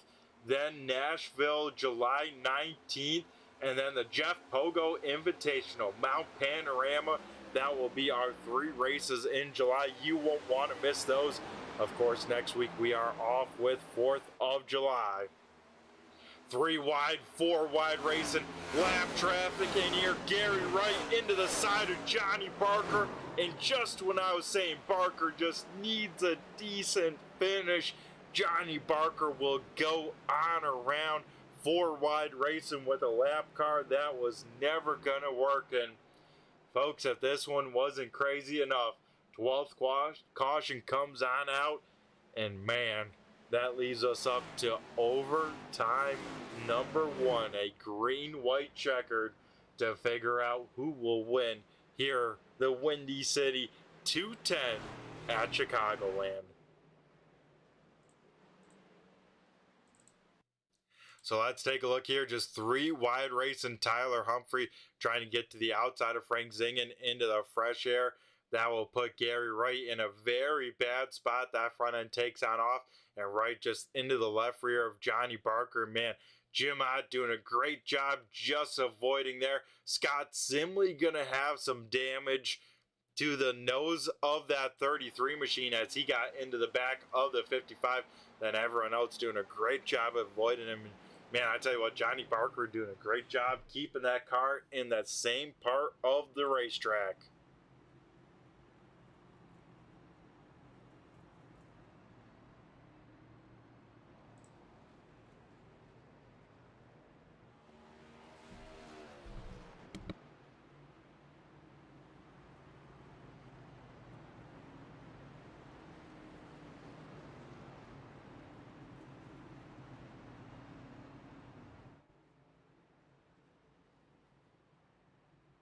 So here we go, folks. Overtime, one of two available.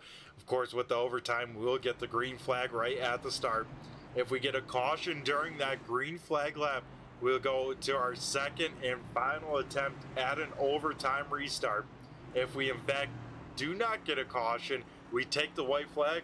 Well, it doesn't matter what happens out on the speedway, what incident, anything like that, we are racing back to the checkered flag. So drivers keeping that in close mind here. Josh Parker having a big choose here at the start finish line. We saw some drivers choose the inside, some drivers choose the outside.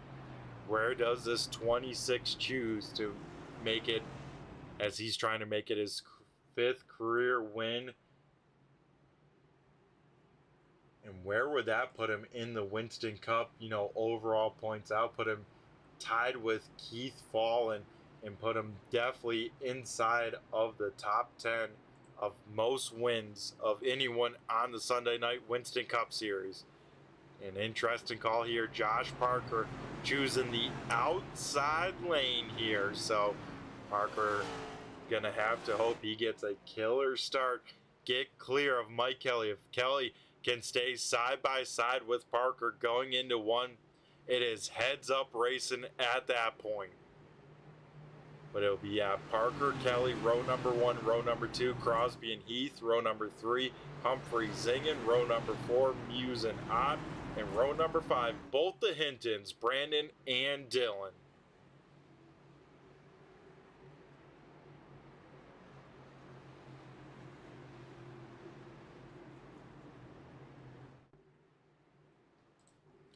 So here we go. We get ready for our 12th restart of the night. First attempt at overtime here at Chicagoland. Josh Parker in control. What does Mike Kelly have left in the tank? And John Crosby gets a shot at it. Best tires, sits right behind our leader. As here we go. Josh Parker on the loud pedal here. He will get away with a great start. He will get clear of Mike Kelly into one. He did exactly what he needed to do.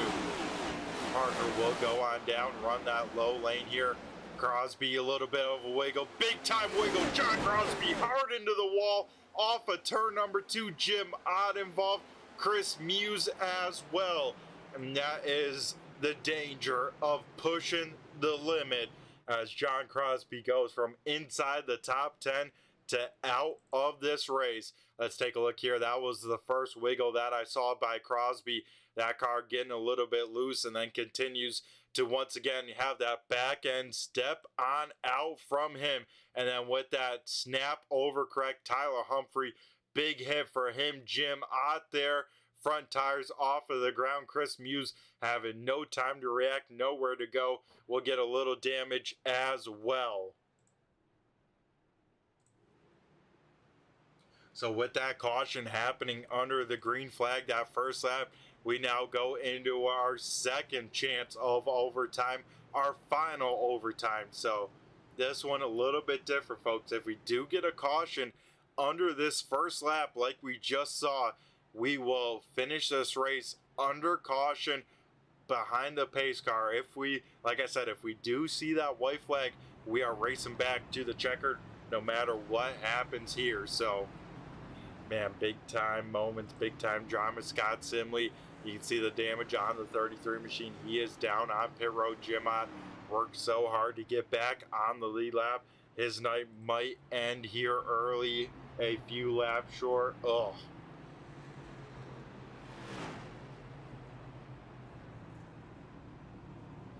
So with that here, man, that puts Johnny Barker. He was involved in the not most recent, but the one before that. Barker now inside of the top 10. Sean Deal now in 9th. Eli Raposa right outside of it. And how about this, Anthony Calatoni? Even with that damage, he sits with a shot at a top 10. Same with Jeff Pogo. I mean, Pogo involved in that first lap incident. He continued to stick out this race. Pogo could have a shot at a top 10. He will restart in 13th here. Wow.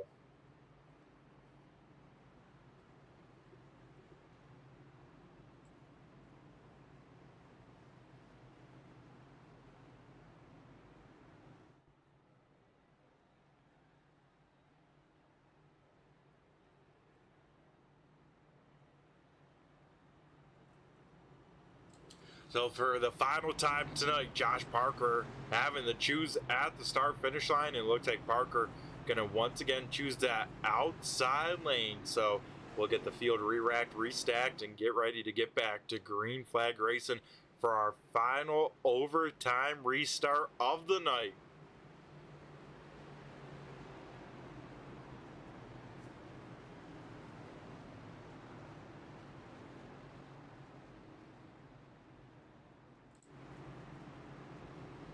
Like I said here, folks, Josh Parker has a chance to make it 5 wins in the first 7 races of this season.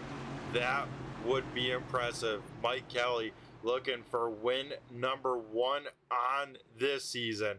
Can he get the job done? Jamison Heath looking to continue a streak of, oval track races less than 2 miles in length up there on the podium. And Frank Zingen looking for a great run here. He's right there as well. So here we go, folks. Josh Parker going to be in control last time. Got a good start. Can Mike Kelly time this one a little bit better? We'll find out here. iRacing pace car makes the late left-hand turn down to pit road. Josh Parker will go early in the box. Parker should just be clear, but Mike Kelly's getting a big push by the 71 machine. Parker will in fact get clear into turn number 1. Mike Kelly will go to the middle lane. He to the outside. Mike Kelly gonna go on around in front of the field. Everyone gonna try and avoid there. Looks like Jeff Pogo hard in the wall, and Mike Kelly will go on around from P number 2 late in this one. Looks like maybe Grant Humphrey may have got some damage as well. But man, big storyline there. Mike Kelly from P number 2 and did the 71 get into the back of the 22. Kelly maybe trying to defend that top lane, and it looks like if the 71 didn't touch the 22, man, he for sure packed some air on the back of that race car. And that, of course, sends the 22 machine spinning on around down the back straightaway. And night over for him, a finish that he did not want. And since that happened under the green flag conditions, here is the conclusion of the race under the caution flag. It will be Josh Parker picking up career win number 5 on the season. Jamison Heath now betters his P number 3 finish at Charlotte with a 2nd. And Frank Zingen up here on the podium. The 62 will bring it home in 3rd. Chris Muse will bring it home 4th. And how about this? Brandon Hinton, I believe, will tie his all-time best career finish. The 5 car will finish in 5th.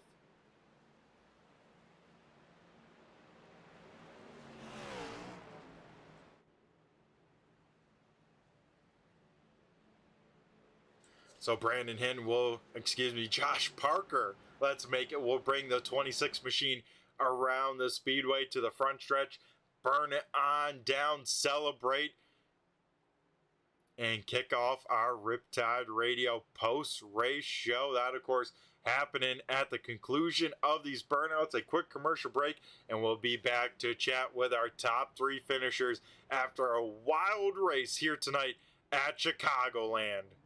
Josh Parker burning it on down for victory number 5 of the season. The domination continues at Chicagoland.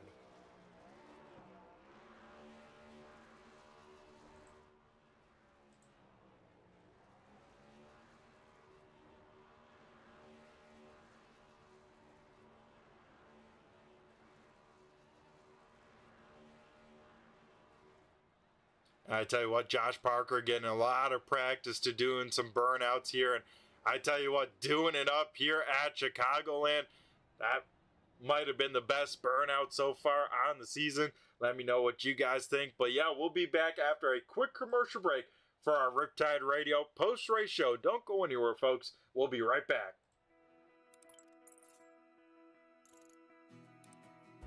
iRacing is a sim racing game that combines a true-to-life racing experience with an online community of virtual racers from all around the globe. iRacing offers a multitude of officially licensed cars and tracks, laser scanned with millimeter accuracy. Their car models and mechanical systems are based on real-world physics, engineered in cooperation with manufacturers and race teams. Their skill license system ranges from rookie to pro, ensuring members are always pitted against those with similar skill sets. Members are able to sign up for a weekly race series, compete in time trials, host a private race with friends, and participate in racing leagues created and run by the community. With over 170,000 members, iRacing works in partnership with renowned motorsports organizations like NASCAR to deliver virtual races based on the real-life NASCAR Cup Series, as well as many other series on the NASCAR ladder. iRacing also features team racing, providing a variety of options for members to create and manage their own teams. Race with friends or real-world teammates in full-length endurance events like the 24 Hours of Daytona, Spa 24, or the Bathurst 12 Hour. Additional partners include IMSA, World of Outlaws, Supercars, and IndyCar, allowing members to race in their very own Indianapolis 500, Bathurst 1000, Chili Bowl, and many more iconic events. This is iRacing, delivering the most authentic racing experience short of getting into a real race car. Sign up today at iRacing.com.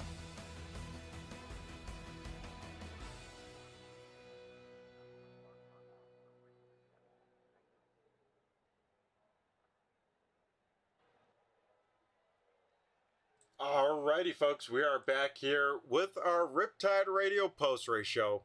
First driver we'll be talking to is our third place finisher here tonight. That is, of course,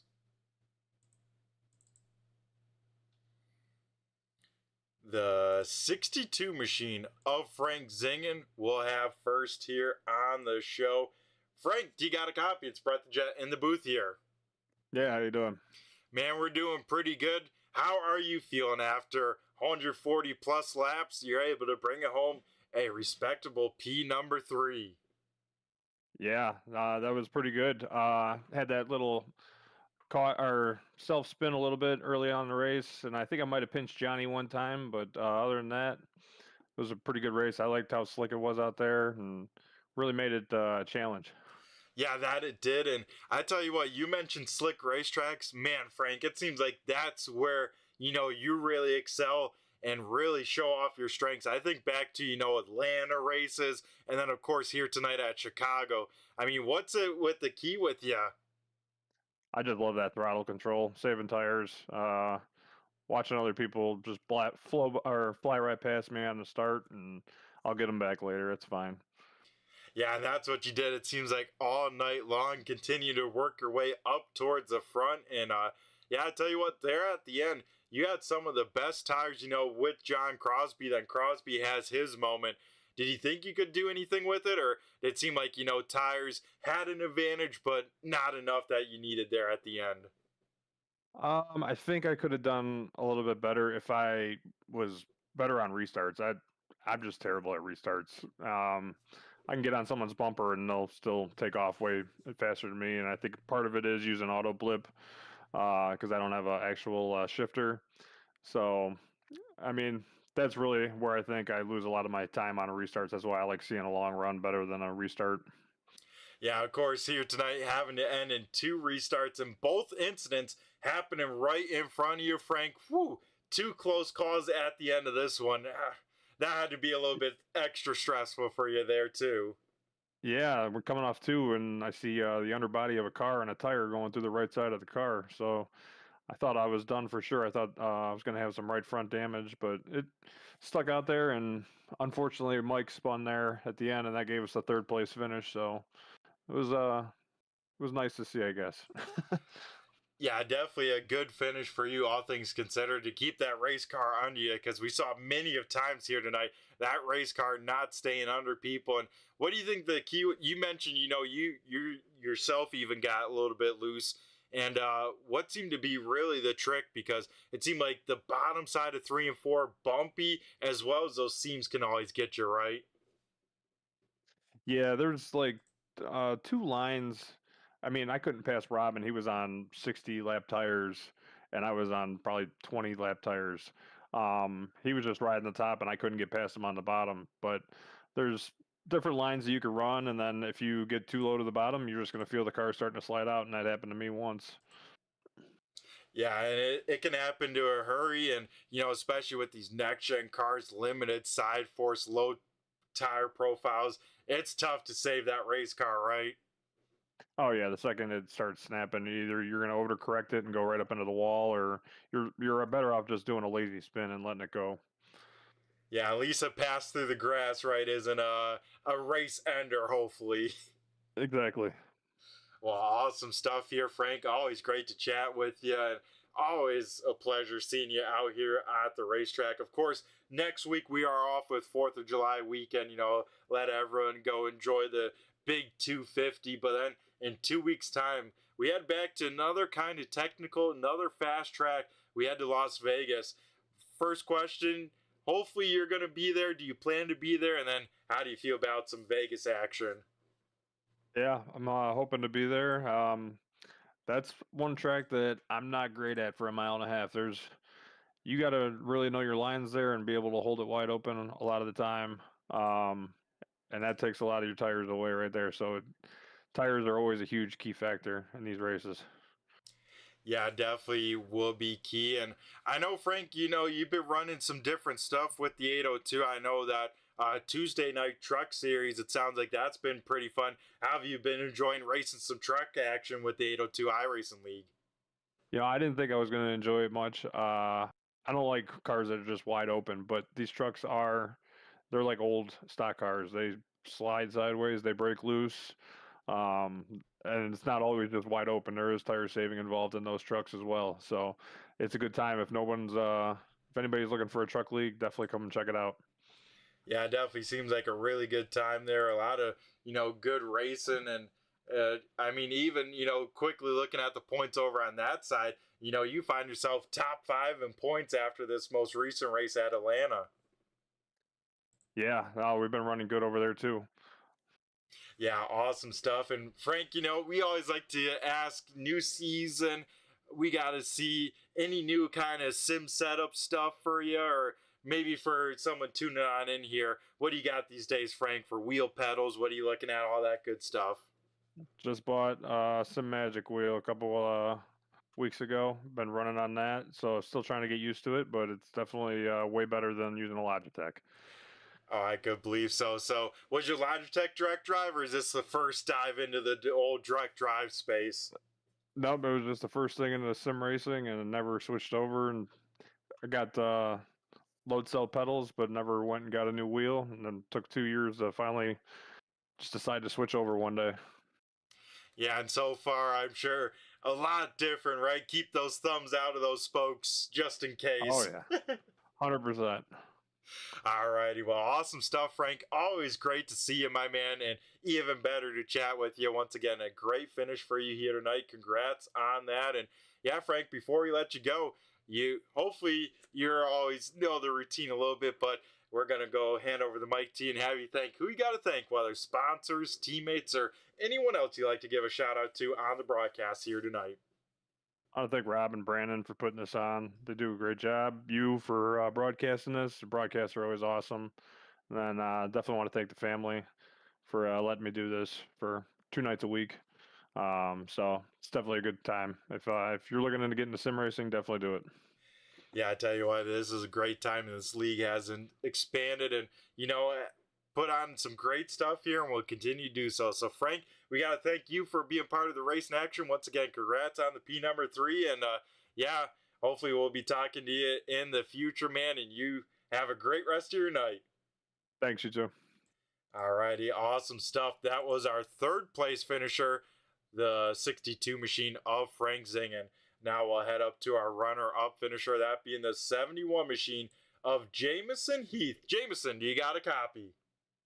Yes, sir.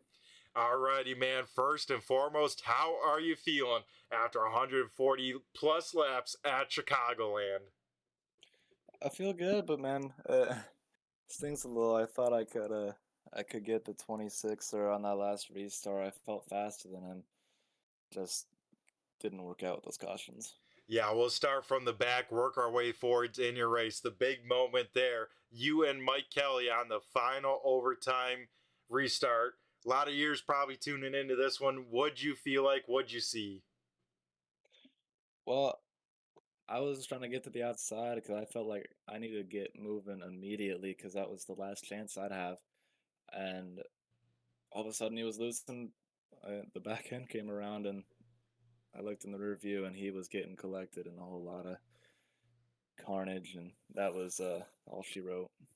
Yeah, that is all she wrote there. But Jameson, you put yourself in a great spot here throughout this race. I mean, one of the drivers with the oldest tires there at the end of this one, I think. And I mean, it just seemed like, man, all night long, this 71 had speed, especially right against the fence. Yeah, man, this car was a blast to drive. There's not many ovals with this next gen car that are just naturally loose, but everyone struggled with rear grip this entire race, and we saw amazing racing product this entire race, and that multi-groove racing, and just an absolute blast. Yeah, and are you a driver, let's say, this track, Homestead, any of Darlington, are you one of those drivers that will be one of the first to go up to the fence? Because, man, you look comfortable laying a quarter panel on that safer barrier a few times even. In my history, really tried to stay away from the wall. I just couldn't ever get up there without just continuously smacking the wall, but I think I found something on these cookie cutter tracks that works well for me. Yeah, and that's right there with these cookie cutter tracks. I mean, these 1.5 miles, 2 miles, we got to go back, 2 weeks time, let's say, but Charlotte, best finish up there on the podium. You keep that streak alive here, Jameson. Now betters it with a P number 2 here at Chicagoland. Yeah, and I actually am really excited for this because I'm going to Chicagoland this upcoming weekend. But I feel like I could have done a little bit better at the start. I just came in the race with no practice. I'd just gotten off of a different league. Came in the race with about like 20 minutes of practice, about 20 laps under my belt, and just YOLO right into the race. Yeah, that could, describe maybe the deeper starting spot back in 21st, but well, like I said, it seemed like you're all night long kind of marching your way forwards, and in the thick of it seemed like all night long, especially in those top 5 battles that were pretty intense. Yeah, I mean, feel like there were some over aggressive points from my standpoint, but I don't think there's any hard feelings. If there is, I want them to let me know. I'll apologize. But yeah, it was great racing in the entire race. I wish I could see more of that like other places. Yeah, and I tell you what, I know you'll be excited for the schedule. Of course, next week we're off with 4th of July weekend celebrating the big 250 for America. But then in 2 weeks' time, we head back to another 1.5 miles, man. We head to Las Vegas. How do you feel about that place? Oh man, Las Vegas is one of my all-time favorites. I love that track. That's another track where I can run up against the fence. So I will see how close I can get to the wall there. Yeah, exactly. You got the hot streak now, a streak of podium finishes up here on these tracks, and Las Vegas falls right in that. We'll see if you can go 3 in a row, Jameson. But yeah, here tonight, like you said, loose on the setup. What was the kind of magic you found for keeping that car under you? Was it just very lane specific, head to the top side, or what was kind of the magic you found? Honestly, it was kind of opposite of Charlotte. I used the dirty air to kind of tighten my car up when it was getting too loose, and that seemed to work for me really well. I like to be behind some cars sometimes. Yeah, interesting how you can almost use that air to your advantage, right? You always hear about, how bad it is, but yeah, I guess with a loose setup, right, I could see that totally helping. But yeah, man, overall, another great night here tonight at Chicagoland, having to avoid, how about that? Let's go back, not the last green white checker, the one before that, the 73 car getting loose right around you as well. I'm sure that was a clenching moment as well. Man, it seemed like I had a whole bunch of those moments all race where the guy right next to me would get a little loose, and all of a sudden he's spinning out, and that was a caution. But just lucky to be able to not get collected in that, and thankful for them not overcorrecting into my car. Yeah, exactly, man. Able to be at the right place at the right time. Couldn't be said for, some of the field. But yeah, man, overall, a great finish once again, keeping that streak alive from Charlotte. And before we let you go, Jameson, and celebrate now this runner-up finish, we're going to go hand over the mic to you and have you thank who you got to thank, whether sponsors, teammates, or anyone else you like to give a shout out to on the broadcast here tonight. Yeah, I'd like to thank Rob. He does a great job running this league. We had a moment in the race with some hot tempers. I think he handled it very well. Could have escalated it a lot more. But yeah, overall, he does a really good job with this league, and I look forward to staying here and racing it more. Alrighty, we appreciate that, Jameson, and we appreciate you being part of the show, putting on the great racing action. And once again, my man, congrats on the runner-up finish. You keep this up. Hey, man, a win, only a short time away, I would have to bet. Yeah, absolutely. Alrighty, awesome stuff. Well, Jameson, you take care. Have yourself a great rest of the night. Once again, congrats on the runner-up finish. Yeah, thank you. Alrighty, awesome stuff. Now we'll head down to Victory Lane and talk to the man of the hour. It is the 26 car of Josh Parker. Josh, do you got a copy? I gotcha. Alrighty, man. First and foremost, 140 laps done and over with, and you walk away with the checkered flag. How you feeling after that one? Good. Definitely got a little lucky there in that race.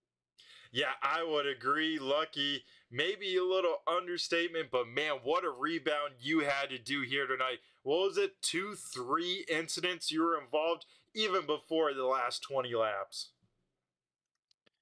Yeah, there was a record in front of me, and it looks like it was pretty avoidable, but someone jerked it right into my left front and kind of sent me to get 30 seconds damage, or put me in the back. But I got loose and overcorrected in front of Johnny. And luckily, he didn't get too much damage from that, so that put me to the back again, and then all cycle with tires. So, yeah, the way that the yellows came out, I was lucky enough to get my cycle to the front of the pack, and lucky again that the yellows fell through. And Tony Gray just gave up a hit in the top of the 8th to give up his no-hitter. God darn. Yeah, I tell you what, definitely a wild time around this 26 machine. I mean, it seemed like there wasn't a calm moment for you all race long, and that started off at the start of the race, right? Starting deep in this field. I know you always love to drive through the field. You're able to do that, I want to say, more than 5 times it felt like tonight. Yeah, it's the first run, I was kind of shocked where I felt like I wasn't overdriving it, and I was kind of surprised in where I wasn't going, if that makes sense. And then, Yep. Finally, after a few people with different strategies, I was able to cycle up to the top 5, and then obviously all the stuff happened. But once I got back to the field, or back to the back of the pack a couple times.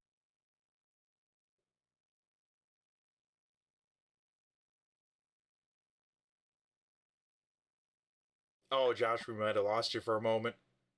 Can you hear me now? Yep. Okay, sorry. I was basically saying that after the race went on, the bottom started rubbering up, so kind of gave us a second racing groove to allow me to pass. Yeah, it definitely seemed that way. If you could be careful enough on that bottom side, you could definitely make up some speed. But man, that bottom side seemed treacherous, especially through 3 and 4. I mean, the bumps and then the different seams could really upset these race cars. And we know with this, the lack of side force and the low profiles, man, it is tough to catch these race cars once they get sideways. Yeah, since they just redid Chicago, it looks different to me for some reason. Obviously it looks different. It's newer, but the track layout, since it's supposed to be laser scan, just seems different, wider, and the banking's a little kind of reminds me of Kansas. But Yeah, I don't know. I think it's very grippy. It just felt like it was really quick.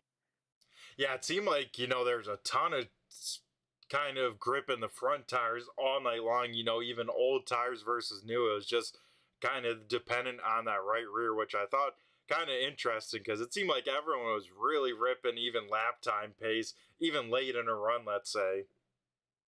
Yeah, I think that's why you saw people starting to slip because it was more tire heat than tire wear. We were running so fast. It's just, people were just trying to. I mean, you're probably almost full throttle in qualifying. It was pretty gripped up, and then when you move to the top and get out of clean air, for a few laps, it's grippy up there as well. So just seems overall fast. So I don't think bottom feeding really paid off as much as I would like it to. Yeah, it definitely seemed like the case. It seemed like, momentum was the name of the game. And if you're up on the top, that's where it was at to try and get a nose up there. But yeah, Josh, big moment of this race. You ran down Mike Kelly, and I think Kelly maybe got the wall right. And that's what gave you the opportunity to get this race lead and not hand it on over late. Yeah, I felt like I was pretty good on the bottom. One of the only ones running the bottom towards the end. So I just wanted to get to his side to kind of get him aero tight or aero loose or aero anything. And once he got loose and I had that momentum, I had to kind of take it because I knew we had fresher tires behind us, so I needed to control the race. Yeah, and that move definitely worked on out, then set up not one, but then two overtime restarts. And interesting choice, Josh. You chose the outside lane, and I wasn't too confident with the choice, with the bottom side kind of having the shorter distance as you get back up to speed. But I tell you what, man, you're on top of it both restarts.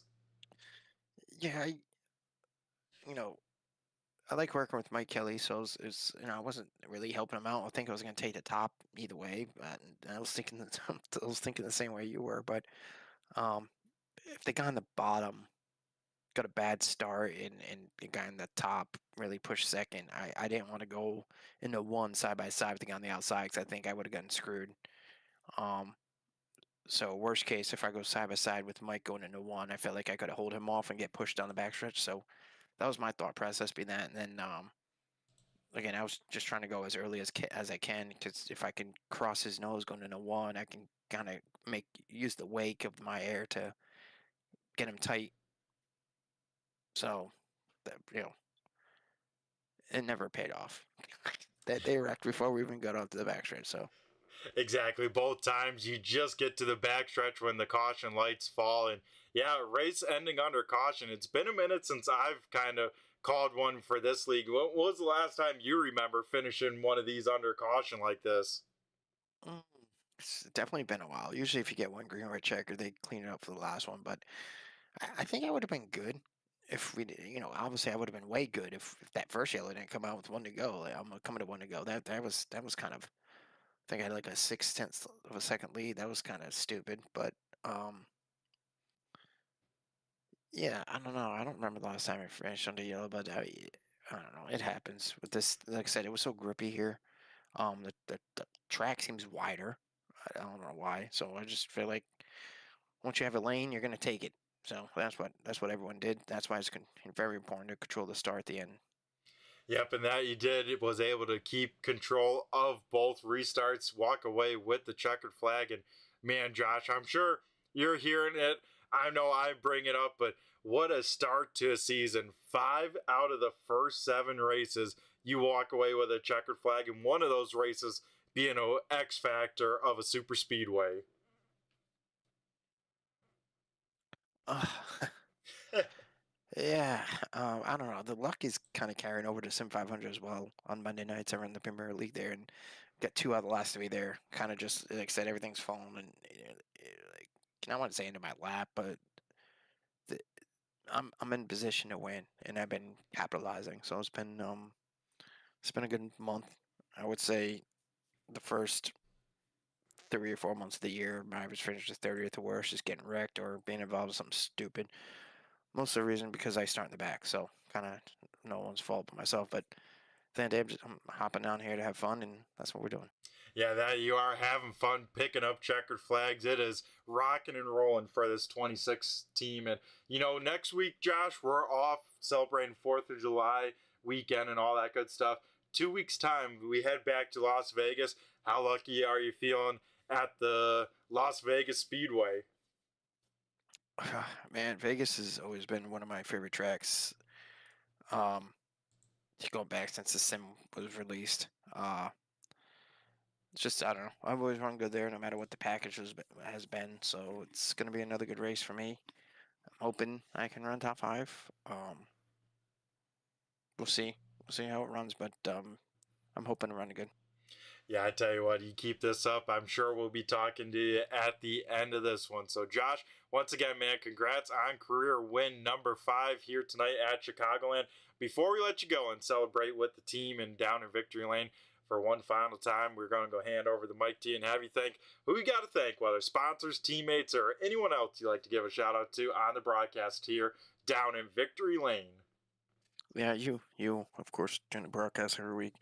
Rob, he does a good job here. Scott, Mike, riding with me on Sunday nights, so it's been fun.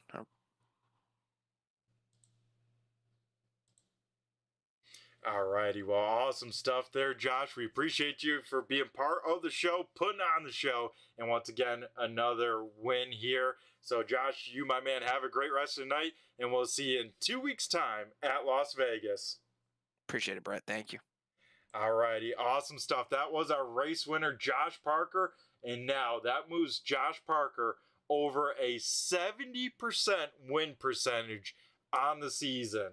That is incredible. So, yeah, let's wrap up things and get things rocking and rolling here in the Riptide Radio post-race show.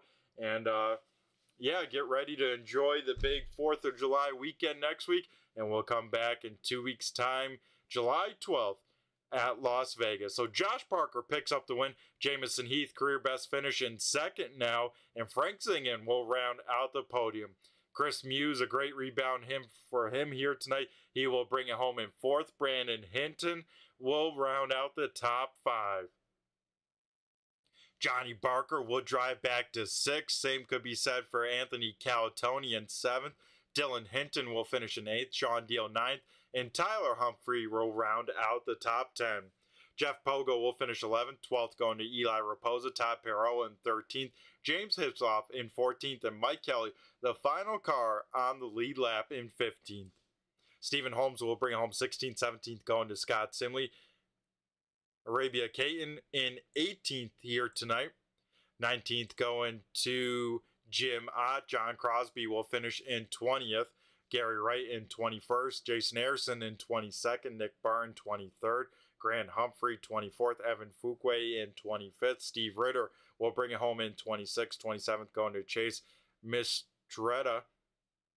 Mason Hall in 28th. 29th going to Tyler Waltz. Chris Proger will round out the top 30. 31st going to Connor Patton. 32nd is Rob Lowell. Alan Harris in 33rd. Joe Hudson 34th. Nate Brooker will bring home 35th. Casey Gross in 36th. And Michael Wolf will round out the 37 car field that took the green flag. So that will do it here tonight for the Windy City 210 race number 7 in the books. Now only 8 weeks left here in the championship. We, of course, got to thank all you race fans tuning in here live or on the replay. We appreciate each and every one of you listening to me yap about race cars turning left. It does mean a lot to us. We also got to thank all the racers to put on the show, as well as the league itself with the admin team, all their hard work, as well as the league partners, that being BG Graphix, Riptide Radio, GStone Motorsports, Admin Boxx, Stone, Chrysler, Dodge, Jeep, and Ram, as well as Rock Pirates RC. Turn 3 Racing Network also partnered with Premier Setup Shops. You can find out more with the link in the description. If you click that, that will take you on over there. Even if you don't want to buy anything, a click would go a long way. So that'll do it here tonight. Like I said, off next week, back in 2 weeks' time. So everyone, go celebrate the 4th of July. Go celebrate the big 250. Have fun. Be safe.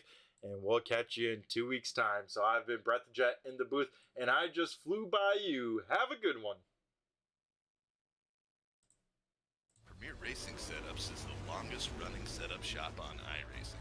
Our monthly subscription options start as low as $20 a month. We offer setups for dirt oval, asphalt oval, and road racing, covering a wide range of cars and skill levels. Built and tested by top-tier sim racers, this isn't just a business, it's a community of competitive drivers. If you want to better your iRacing experience, head over to PremierRacingSetups.com today. And remember, if you don't get one, you're going to chase one.